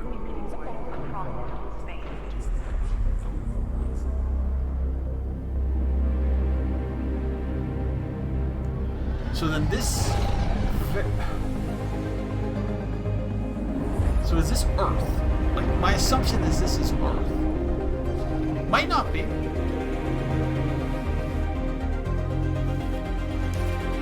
But why else would this be there? That's Shepard's armor. Why would Shepard's armor not be there? And that's Liara. Right? I mean, like, that's what it is. Mass Effect will continue. And that's all they're saying. So, like, and then a lot of people have, this is what it's going to be, or this is going to be, like, they're not telling us that. So let's not, like, go crazy on that. Anyway, I'm super hyped about that. Anyway, guys, thanks for being here. Mass Effect Monday, a great Mass Effect Monday. Thank you for the raids. Thank you for any follows we got. I don't know if we did, but thanks, guys. They're always appreciated. I'll be back tomorrow for Dragon Age Origins. Continuing. Dragon Age, I don't know how long Dragon Age is. It seems like I got a lot. I've got the groups together. Now we got to do some battles. We got some side quests to do. I'm enjoying it. I think possibly I'm near-ish to the end games. So we'll see. I need to be able to. I haven't been able to conquer a dragon yet, so we'll see. I am enjoying though a lot, and Mass Effect always enjoy that. So right now, Mass Effect Mondays, Dragon Age Origins, other days until that finishes. Then we'll see where we are, how close we are till that May 7th. Not May 17th. May whenever it is. May 14th? Whenever Mass Effect Legendary comes out. And then we'll push forward. So hopefully I will have Mass Effect old version done before that is out. And I will push for that to happen. And I hopefully have Dragon Age Origins done right before that. And then how we mix the days up will depend on how much I'm into Legendary Edition versus how much I just need to not be playing Mass Effect some days. With that said, have a good one, guys. Hope to see you back where it close. And, yeah, thanks, guys. Let's see. Oh, sorry, before. One last thing. If there is absolutely anybody we can raid. And if there is, we will. Just people I can trust, people I can send you to. I don't like doing randos playing rando games.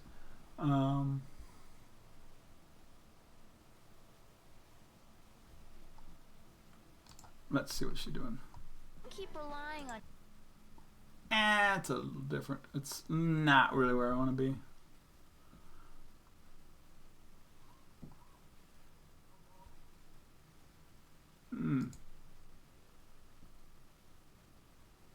I just want to see who I can... You know what? Let's not worry about it. For today, we won't worry about it. Thanks a lot, guys. Spread the love throughout Twitch if you can. I don't know. I just don't know who's going to actually keep streaming. How long have they been going on for? I don't want to jump you over to somewhere. Yeah, she's been streaming for 6 hours. I'm expecting her to be like done soon. Yeah, I don't have anybody to send you to. Sorry, guys. Spread the love wherever you can. Thanks for being here. Hit the follow if you can. We'll be back. I stream Monday to Friday around, wherever you are, about 3 hours from before now to about now. Sometimes they get a little later. Sometimes they get a little earlier. But for now, as I say, COVID and such, I got to do what I can do with my daughter home. I got to go feed her right now, and I will do that. Have a good one, guys, and stay safe out there, dudes.